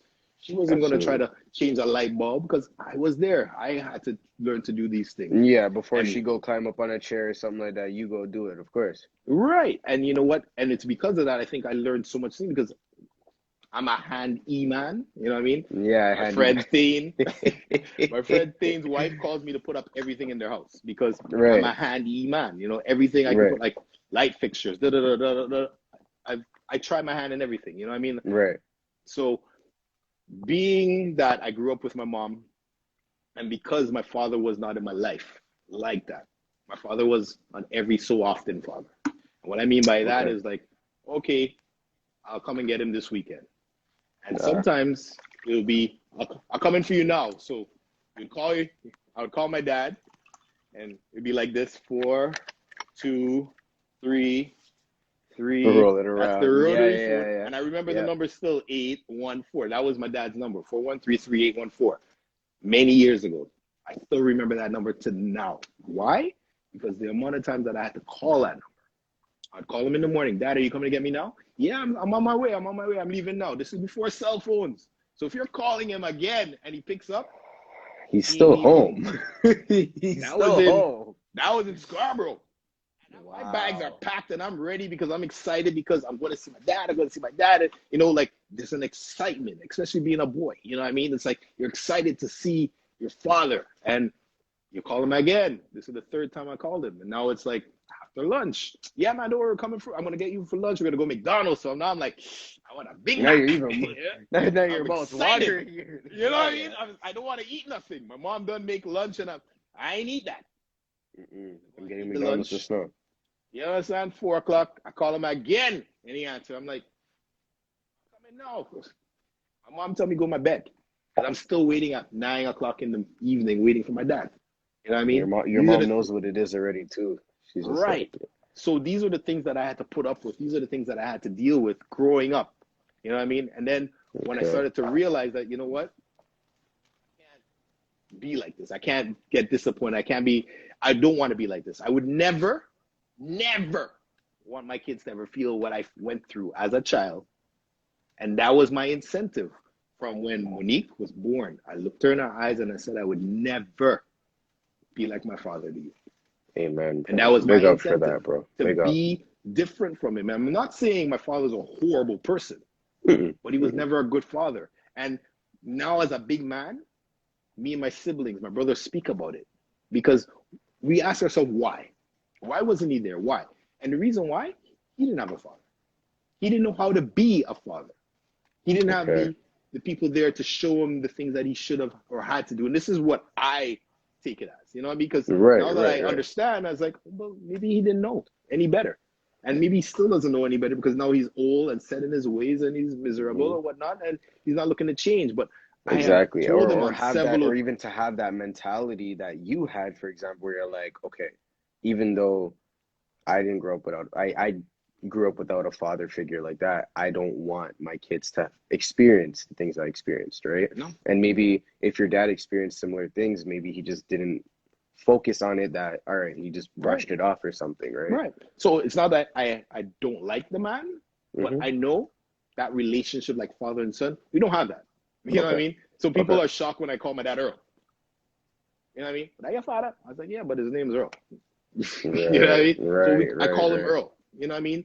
It's because, not to say I don't respect, but I don't respect you as my father. And that's understandable. I mean? And it's not that I don't love you. It's not that I don't like you, but you weren't my father. You know what I mean? At the end of the day, when that is your dad. That'll always be your only father. You know what I mean? But I understand exactly what you're saying, man, for sure. He will always be. You know what I mean? And like I said, I'm too big and too grown to be still vexed, to be still toting that. And honestly, if my kids watch this probably be the first time that they ever heard that. Because I would even tell my kids that. Because what I wanted from him is to be a better grandfather to his grandkids than he was to us as children. You know what I mean? Because they don't get to see him regular. So when they get to see him, they want to, be around and that's what. And good spirits, of course. My dad is a fun person to be around. You know what I mean? He's well liked. He's well respected in the community and that sort of thing. So don't get me wrong by me saying this, but because I grew up that way, this is how I feel. I'm not vexed with him. I'm not mad with the man, but he was never my father. So he's Earl. You know what I mean? Yeah, I treat him like Earl, and I respect him like Earl. I do things for him like Earl. You know what I mean? But all I would like for him to do is just actually acknowledge the grandchildren that he have all over the world. You know what I mean? Because you have in Cayman, you have in Trinidad, you have in New York, you have in Toronto. You know what I mean? At least because you're getting up there in age, man. You know what I mean? So at least, and before anything happens to you, at least spend those last couple of years or whatever it is, happy. You know what I mean? And up to now, he still can't really do that. And I'm not forcing it. No, for real, man. And you're doing it the right way. You know what I'm saying? Out of respect for yourself, respect for your family, respect for your father as well, too. You know what I mean? The one question I always ask myself this too, because I feel like for yourself, you were able to say, yeah, you didn't have your father to be that male role model, but you had other male role models as well within your family, like your uncles and so on. For myself, not really too much per se. I do have, some male figures in my life that I do look up to, but not any that I was able to really run to or connect with, for example. Okay. Right? Yeah. And this is a question I always ask myself a lot, but I try not to really focus on it too heavy. But do you ever think about how things in your life could possibly be different if you had your father around? By all means. I think as a Pan collective, as a Pan family, I think the brand and the band and everything 100%. Would be so much bigger, so much better, because there's a legacy. Understand? Right, of course. And The legacy is Afropan. That's the name of our band. That's the band with the most history here in Toronto. You know, that's been around since 1973 and still the people's band here in Toronto. So I think, yeah, by all means, even me as a musician, as a panist, I think my knowledge would have been a lot better for music, because as great of a player that I am, I don't consider myself to be a soloist.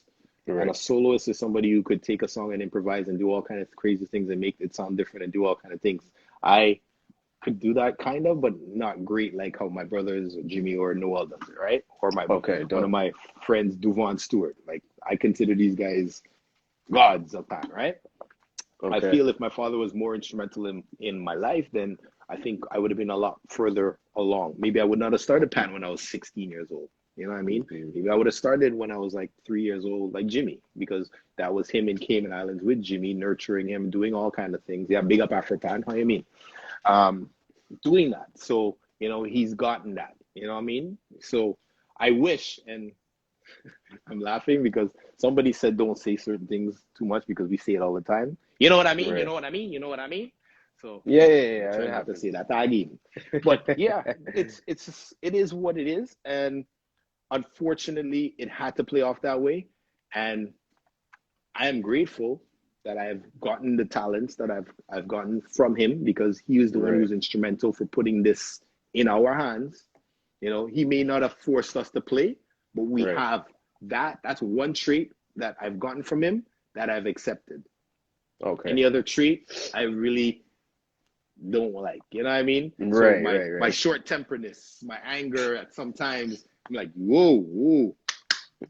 That is 𝐓𝐿𝐶. Sound like your father a little bit. Yeah. Okay, I get what you're saying. No, that happens with me too. My mom always says, I see some traits of your dad inside, and I'm just like, you understand? So yeah, all these women, that your father. Couldn't help myself. I kind of, yeah. You know, I mean, you guys share the same name a little bit, right? Yeah, so it's like, I mean, the apple don't fall so far from the tree. Oh gosh, you know what I mean? And then I have the junior name. It's like, why did I get the junior? You know what I mean? It's like, are you the youngest? Are you the youngest in the family, or? I'm not the oldest, and I'm not the youngest. You know what I mean? So it's like, why? Like, how did that happen? Why did I get it? Why? You know what I mean? According to Jay, how? How did I get it? So it's like, for real, yeah. But like I said, I don't want people, because I know somebody go out there and say, why are you bashing your father? I am not bashing the man. I'm just telling you, this is my feeling. This is how I feel.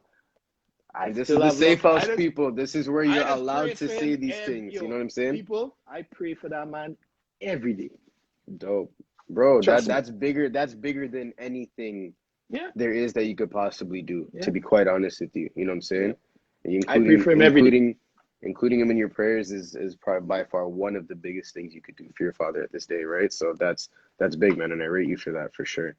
Yeah. Let me ask you a little bit about the importance of being a father to you. Because I mean, like, now you're gonna make me cry. Now you're gonna make me cry. I try not to, bro. But again, this is the safe house. Like, you're allowed to. You know what I'm saying? Like, because like I have to ask these things. Like, I'm not a father myself. You know what I mean?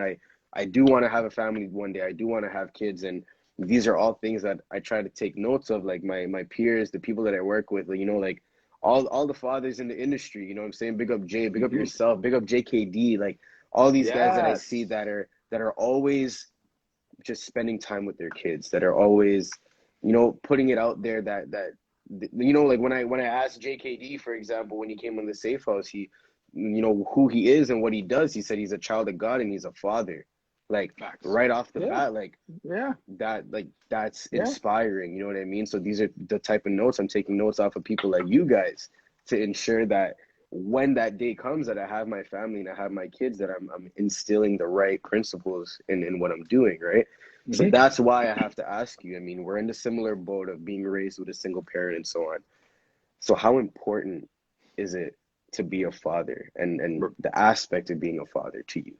Bro, as you said, you called it right, my team.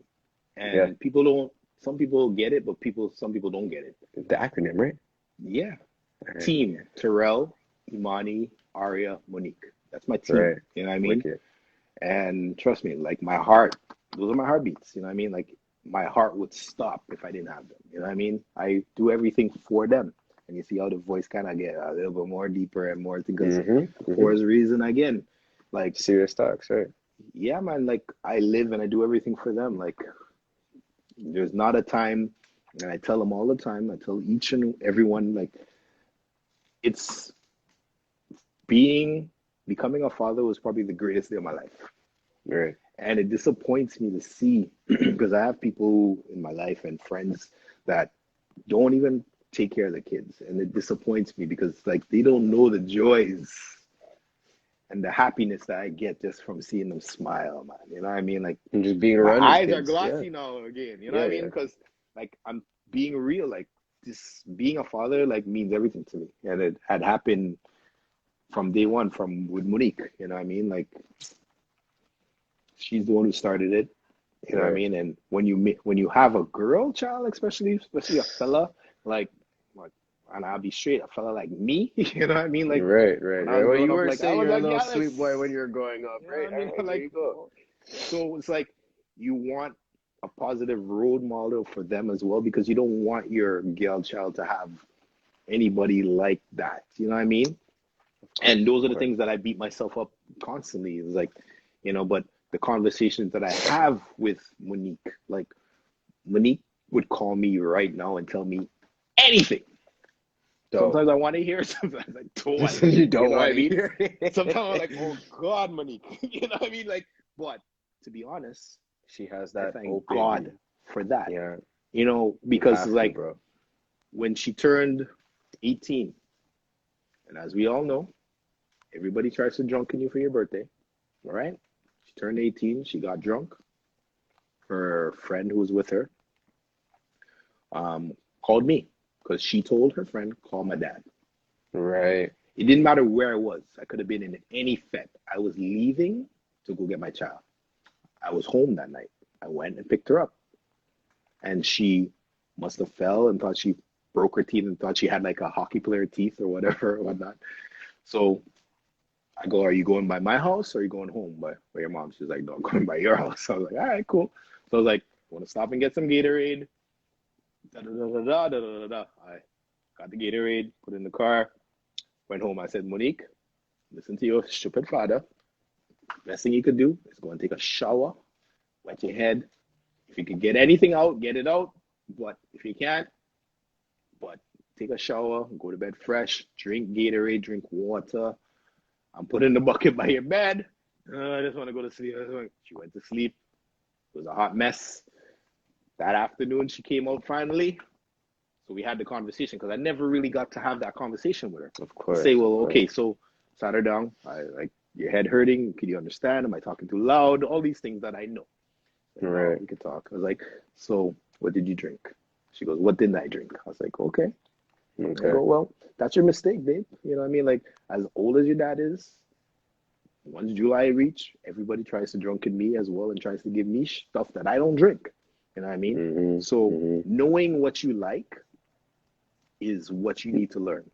You understand? Absolutely. Because I'm sure you had rum and coke. I'm sure you had shots. I'm sure you had champagne. Vodka, I'm sure you had beer, and all them everything. Yeah. So I go, do you remember that experiment in science where the teacher put all these things in a beaker and all of a sudden it went, she's like, yeah, yep. That's your belly right there. I go, you mix this, you mix that. That's like, how is that settling in your belly?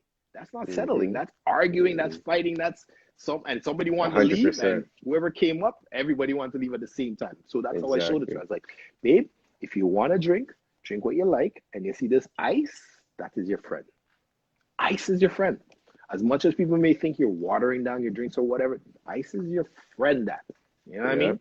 Exactly, no superhero. So when people try to get me to drink shots, I'm not no superhero. It's not my birthday. That's the first thing I'm saying. It's not my birthday. Yeah. I don't want no shots. And if I'm drinking shots, if I'm drinking gin, give me a shot of gin because that's what I'm drinking. I don't want Henny. I don't want Bacardi. I don't want rum. I don't want tequila. No, I don't want that. I really don't want it. I'm too big now. I'm too grown. I'm a man. Yeah, give me what you want to give me. Give me what I want. You see, everything you just said literally just kind of answered my next question, because I was gonna ask you, like, how do you utilize like the traits that you learned into your own life with your kids? You know what I mean?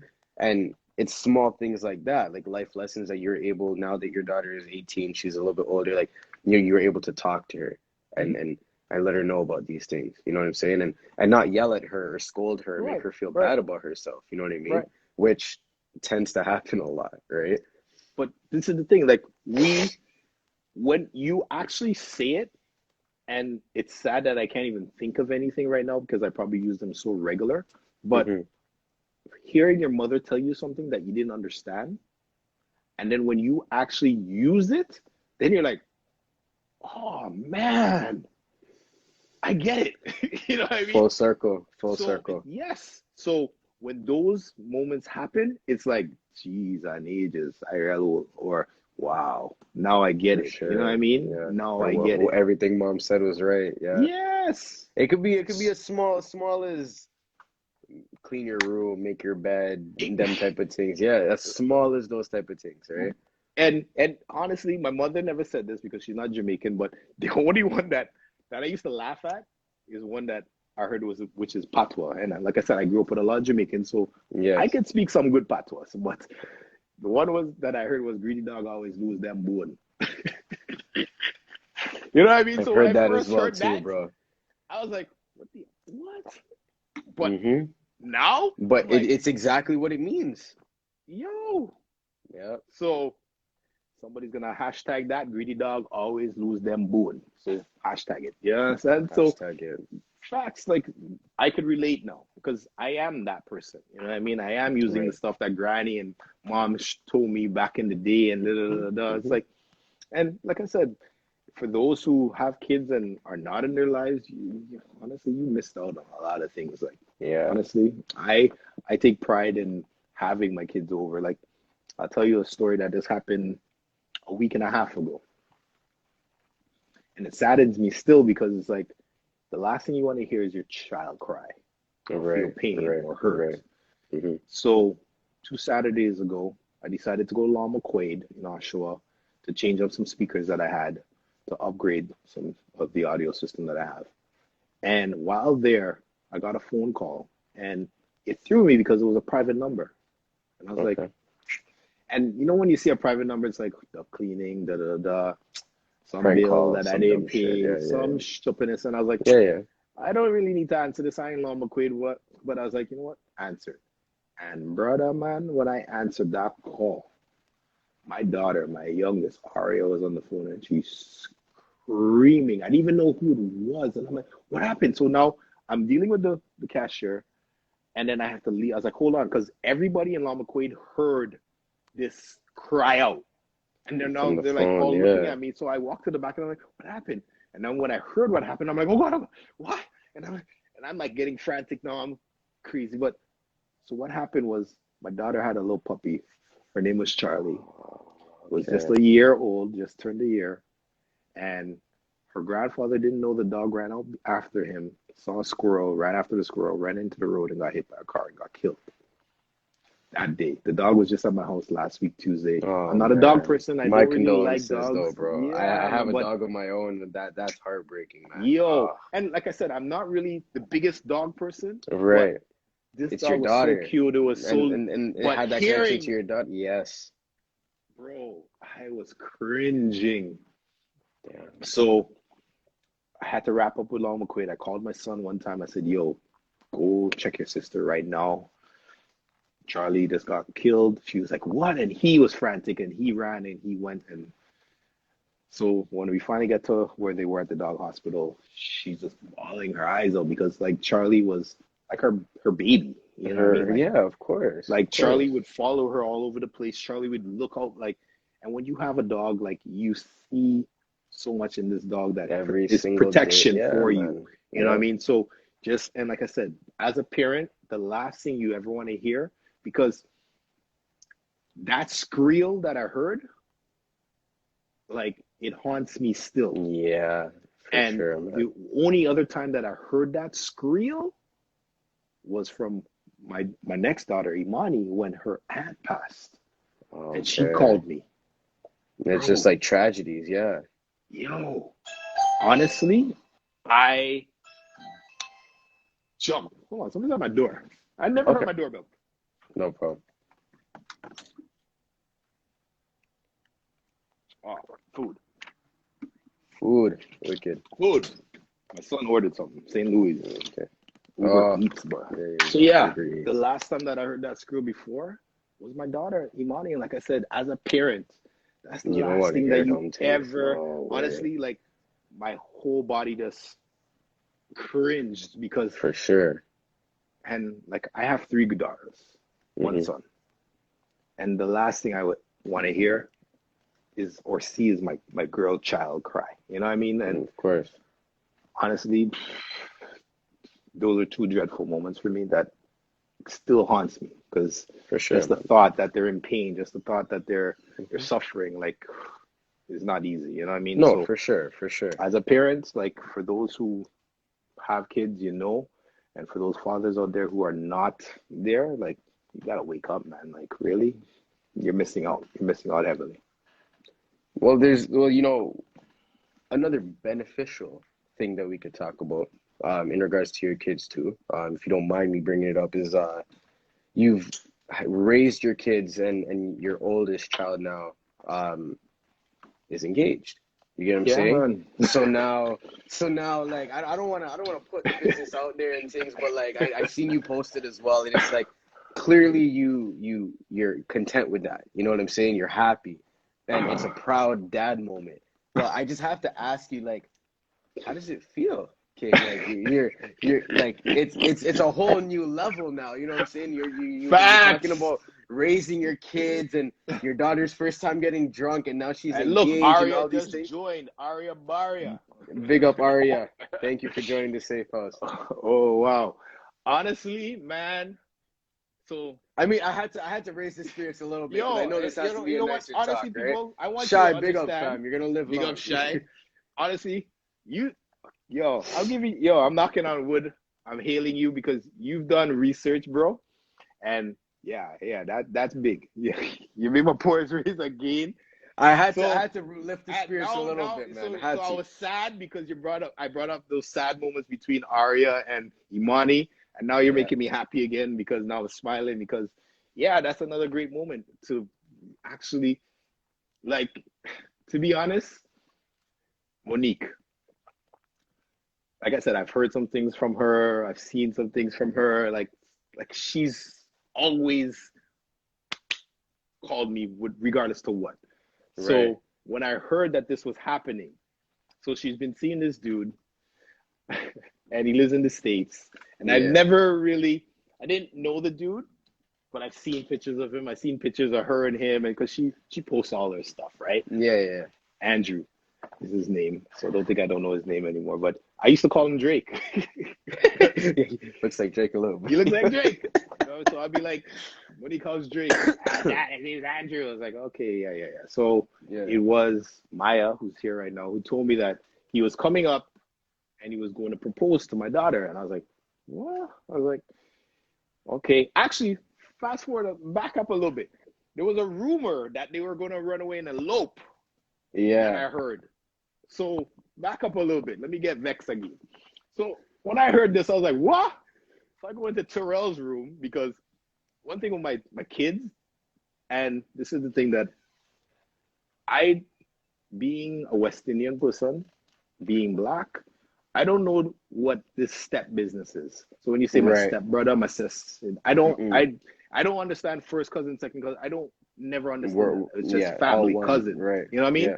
So one thing with my kids, Terrell has a different mother from all of them. Monique and Aria have the same mother. Imani is right. So they grew up and they love each other like same way. Supposed to. Yeah. Not step. We've never talked step in our lives, right? Absolutely. So I go into Terrell's room. I'm like, wait now. I hearing some talks that Monique going and get married. What going on here? And he's like, yeah. Dad, I heard something, so I don't know. So I called her because the same way she calls me and tells me everything. I called her and I told her straight. I go, Miss Monique, I heard something. And if this is the case, I'll be so disappointed in you, and I'll be so vexed with Andrew if that is the case, because Andrew has not once asked me for your hand in marriage. And if you run away and get married and I don't get to walk you down the aisle, that would break my heart. I'll probably die. Understand? And she was like, she laughed it off, and I don't know how serious it was, but it changed real quick. So now fast forward to the time when he was coming here. I was leaving to go Trinidad. Yes. And I think he was coming up here for Valentine's. It was a big special deal. Yeah. So he said he wanted to speak to me. So Monique's best friend, family, Maya was like, Uncle Earl, Andrew wants to call you. Can I give him your number? I was like, who's Andrew? She's like, Monique's boyfriend. I was like, oh, Drake. I was like, yeah, I'll give him my number, no problem. Yeah. Like, I think he wants to. I was like, what? So my heart was, honestly, you don't know how this conversation is I about don't know to go. how this is good. I don't know what I'm going to say. I don't understand. So I'm like, flick. I was like, all right, cool. So the man calls me. I was home, took the call. He's like real polite, real nice dude. Spoke eloquently and nice. You know what I mean? Like what you want. He said, I want you to realize that, you know, you may not know me as well, but I'm so in love with your daughter and Brooklyn mentality, you know, your daughter and that sort of thing. And he's talking Yankee. So I'm just seeing Drake all over again. He's like, my family, my parents are still married. They've been in love with each other for X amount of years. So I want that kind of same love that my mother and father have. So I was like, dope. Oh, you know what I mean? And then he was like, satisfied, right? No, I wasn't satisfied yet. Not just when he said this, he was like, I know she's your princess, but I want to make her my queen. I was like, bars! Like, Drake! It's Drake for real. I was like, Drake, bars! Okay. I was like, jeez. So then I was like, you know, still trying to play hard, you know. I was like, well, really and truly, I can't say yes and I can't say no. It's really up to my daughter. Whatever she wants to do, she could do. You know, I appreciate what you said. You know what I mean? Like, not much men out there would do this, so you're a man for doing this. And actually, you know, I go, but that's my daughter. And the fact that he reached out like through like her family, her friend and stuff, you know what I mean? I appreciated that, and I respected him for doing that. And I said that to him. I was like, I appreciate you doing this. I go, that's what a man is. And I go, all I wish and all I want is for you to make my daughter happy, because my daughter loves with all her heart. You know, she puts everything into it. You know what I mean? And I know this. So if you could make my daughter happy, like I see from the pics and from the times when you are here, that would just make me happy. Just make her happy, because I don't want to kill nobody. I'll make her jail, you know. You know what I mean? Yeah, so, for sure, man. For your kids, 100%. Yeah. So basically, I don't know when the wedding is because of COVID again. So yes. Beautiful story. Yes, it was. Yeah. And it's man. No, big up for that, man. And again, like it has to make you feel the love. It has to make you feel a little bit better. You know what I'm saying? Yeah, like, man. when you're thinking about your kids and so on, and especially with your eldest too. Big up, man. So to show that's all I really want for my kids. Like, you know, my marriage may not have worked at that point in time. And to be honest, like Monique, and like I said, being the eldest, she's so smart, she's so wise, and all my kids are very smart. You know what I mean? Right. All my kids are very smart. Imani's in university right now. Arya just started high school. You know, my son, he's doing his own thing as well as, man. So they're all bright. You know what I mean? They're all smart. They all have their own personality. But Monique, she's always been like that wise person, because even in the marriage that I was in with Arya and Monique's mother, like there was a point in time where we weren't connecting. We weren't communicating, you know what I mean? So, and love wasn't there. So it's like, she would go to work, I'd be home all day. And that's why me and Arya's relationship and bond is so strong, because I raised Arya from baby till now. Like I still take Arya to school. Like I was taking Arya to school every day before COVID, you know what I mean? From JK all the way up to grade 8. Every day I would take my daughter to school, pick her up after school, you know what I mean? That's enjoy doing that. I love it. Taking pride in it, of course. Family is very important to me. My sister moved to Pickering, and then her daughter. So I was like, well, Tommy, it doesn't make sense that you getting some kind of daycare, you can't afford that. And my sister growing up as a single mother as well. I was like, I'll pick up Tamia, then I'll pick up Arya, and then they come by my house, you pick them up, you know what I mean? So family is vital, you know, you have to work together as family to build, you know what I mean? So family is very important to me. So it was Monique. That's really good. Actually, and I can't remember how old she was, was Monique who made me see the light, because you always say we're doing it for our kids. So we're staying together because of our kids. And look, my son just came on, Rel, Big up, Rel, 98. yeah. And I'm not saying it's because of Monique that we separated, but when she said it, I was like, whoa. And I don't remember how old she was, but she was probably 13, 12, maybe. I don't even know. But she could sense that her mom and me weren't gelling. You know what I mean? She was like, I don't know why you guys are staying together. Why don't you guys just separate and get a divorce, because you guys don't love each other? And I was like, wow. So to hear your daughter say something like that, and knowing that it's actually facts, because they see it, like, man. They see it. Yeah, and it's not like we were arguing or fighting or anything like that, because we wouldn't. There's just some type of disconnect that was evident. There was a disconnect. You know what I mean? There was a serious disconnect, and we're great parents. You know, like, I commend Angelique for raising two beautiful daughters, being my first and my last daughter. You know what I mean? And actually, all my kids' mothers have raised great kids. You know what I mean? So it's like, I'm blessed to have these good kids, because, like, for real, I seen and I hear some people talk about their kids and what they do and what they've been through and that sort of thing, and it's like, wow. Sometimes I was like, why was I so lucky? You know what I mean? Because the team is my life. You know what I mean? That's what I live for. The team is my life.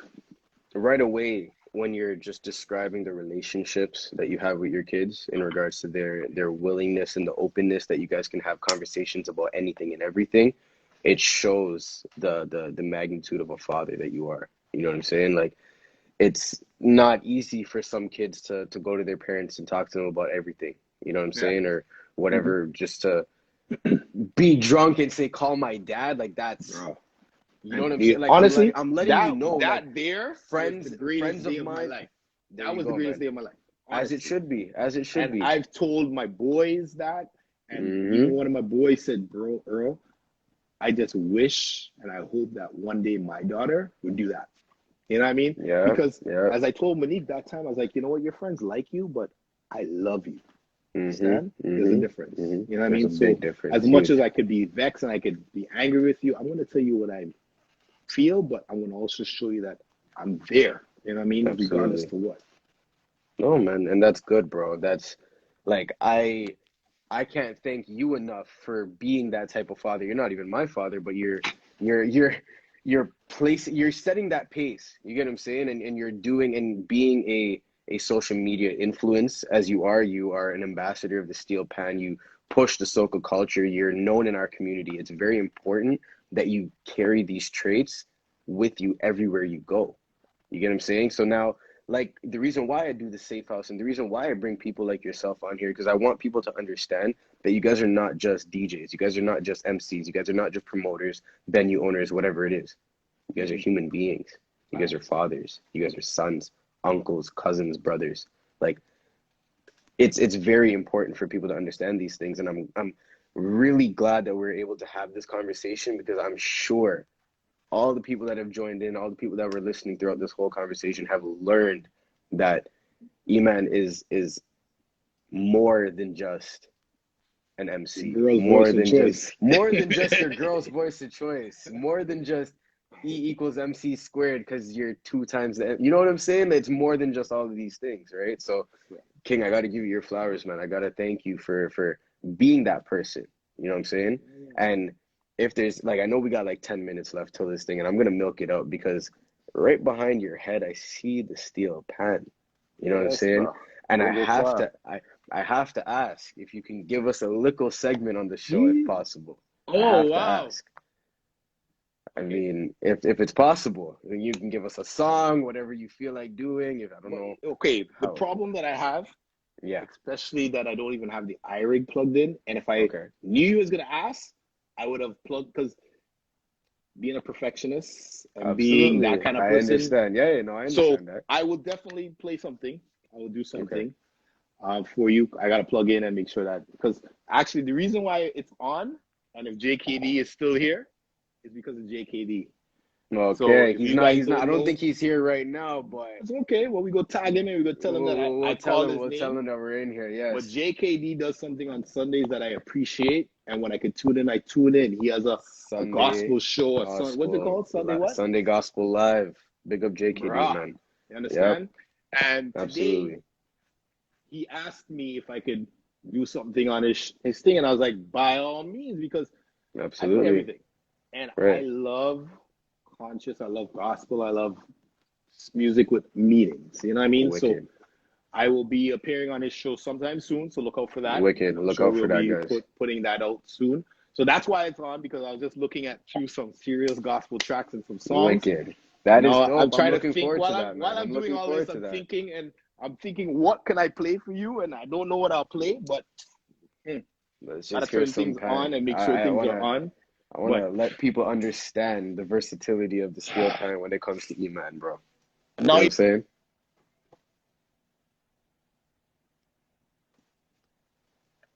Hold on. a lot. Okay, Let's see. I'm making sure that it connects and all that kind of good stuff. You're trouble. You're trouble. But I'm gonna have to take off the earpiece to make sure that I get something No good. problem. No problem. But you know what I'll do?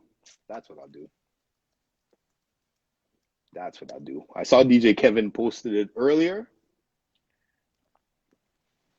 So one of the special projects that I did recently this year, I think, was Pancast. Pancast is basically, look, I see in my slippers all kind of wow. Pancast is basically a podcast, but it's all pan, right? Okay. So just how DJs are putting out their podcasts and all this sort of thing, I decided that we wanted to do something different. I wanted to just play pan, you know what I mean? And have DJ Kevin mix me down, like how, and I rate Kevin. Kevin is such a great producer, amazing crazy, you know what I mean? He's amazing hustler, everything. Yep. Yeah, man. So I rate him, and I went to the studio, and he did so much, and he's been teaching me certain things, and like I've been teaching him certain things, so I rate him like that. And like I said, all the DJs that I'm repping right now, from Shy to Flex to Smarties, Menace, all of them dudes, it's got some great heads on. So amazing. I wish them all the best in the future. And they amazing people. Yep. All right, so taking out this earpiece, hopefully you can hear. Let me know how it's man. I still hear you. Perfect. Perfect. You hear that? Yep, perfect. Check. Perfect. So if it was plugged in, it would sound so much better, but I wasn't ready for that. No, man, this is good, bro. Don't worry. Thank you. I appreciate it.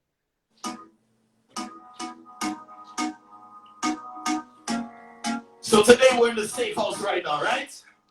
Well, I'm in the safe house because this is my home.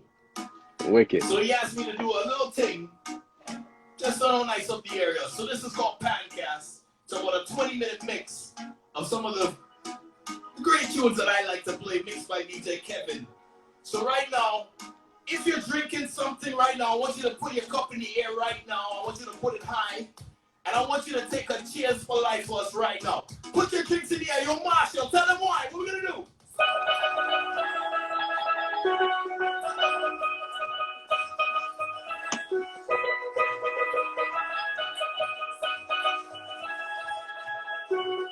Wow.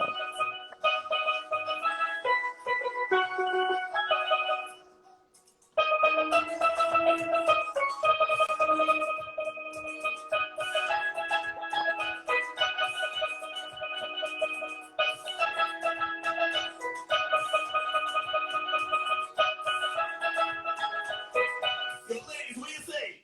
People, let's see fire in the chat, yo. You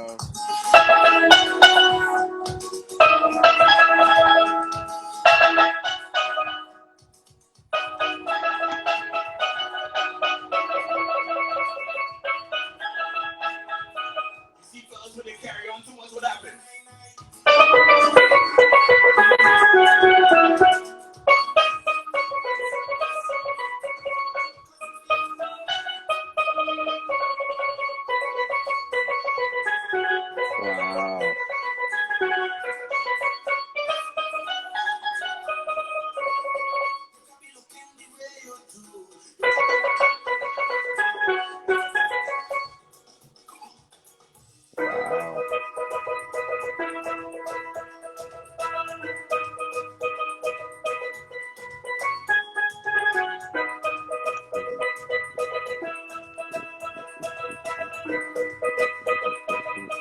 We do.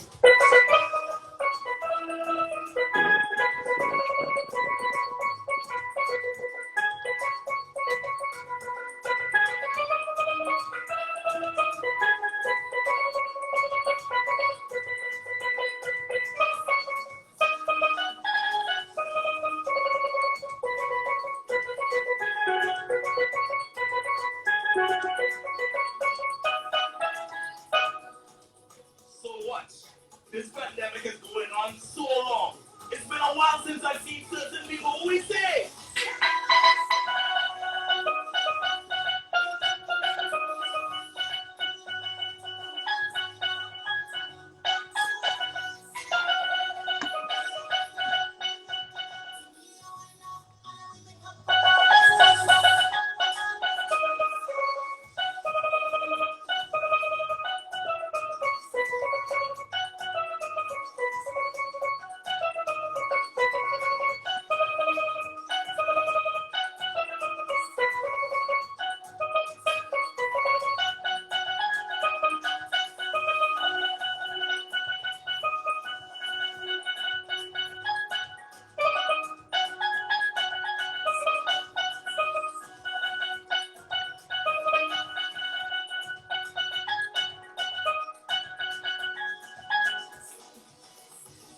Wow. Big up. Pull up, Man. pull up. Big up, bro. Big up. For the first time ever. Now, that was my second time seeing you play live. You get what I'm saying? So, there you guys have it. First time on the Safe House. EMAN, the Steel Pan Man, the Pan Man on duty. Just gave you guys a live segment of what's to come in the Pancast. That's what we're calling it, right? Pancast, right? So yes, that's a mix that DJ Kevin did with yours truly. Wicked. It's called Pancast. It was released right before, I think it was before Carnival we released it. Okay. Real nice. It's on my SoundCloud, Pan Man on Wicked. Duties, all my social medias, Pan Man on Duty. Find me on Instagram, all the rest of those social medias you can find me. Go out, download it, check it out. It's a real wicked mix. That's just the beginning of the straight mix. Straight pan. Yes, man. And we go wicked. in. So because of COVID, like I wanted to do a whole series for the year. So I wanted to do 4. So I wanted to do it every 3 months. And then COVID hit, and then that was the end of that. But me and Kevin are planning Keep at right it, now. bro. Keep at it, bro. I know you guys can do right it, man. now. Keep planning So it. I think the next one we're gonna do maybe a dancehall, maybe a R&B, maybe a hip hop. Wicked. I'm gonna request like a lovers rock type of thing that you guys can do. There you go. I know that when you're working with Kevin, especially too, the possibilities are endless, man. So for sure, bro. Yeah. We got a little bit less than 2 minutes before I let you go. Let the people know where they could find you. I know you're just telling them about your SoundCloud and thing, right? So SoundCloud, Pan Man on Duty. Everywhere else, let them know.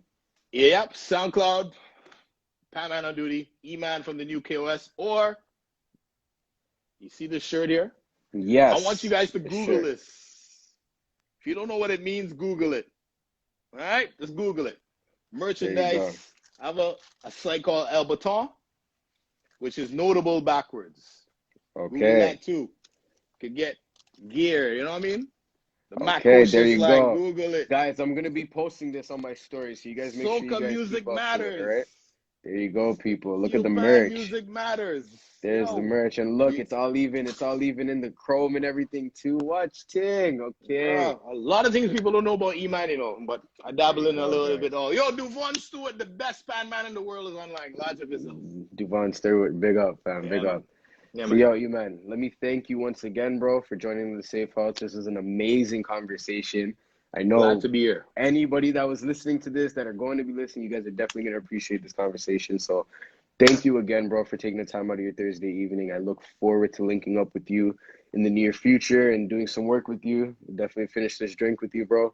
Cheers, thank you bro. again, all right, bro? Cheers. Love, always. And I appreciate you for having me, man. Thank you so much. No, for sure, bro. Much all right? love. You keep love. doing Everybody what you're out doing, there, bro. yo, thank you very much. Once again, thank you guys for joining the Safe House. Follow EMAN. The name is up in the corner there. I'm going to be reposting it on my stories, so make sure you guys check out everything, all right? And no, EMAN, I didn't wear a robe tonight. I didn't wear no robe tonight. No robe tonight. They're calling me the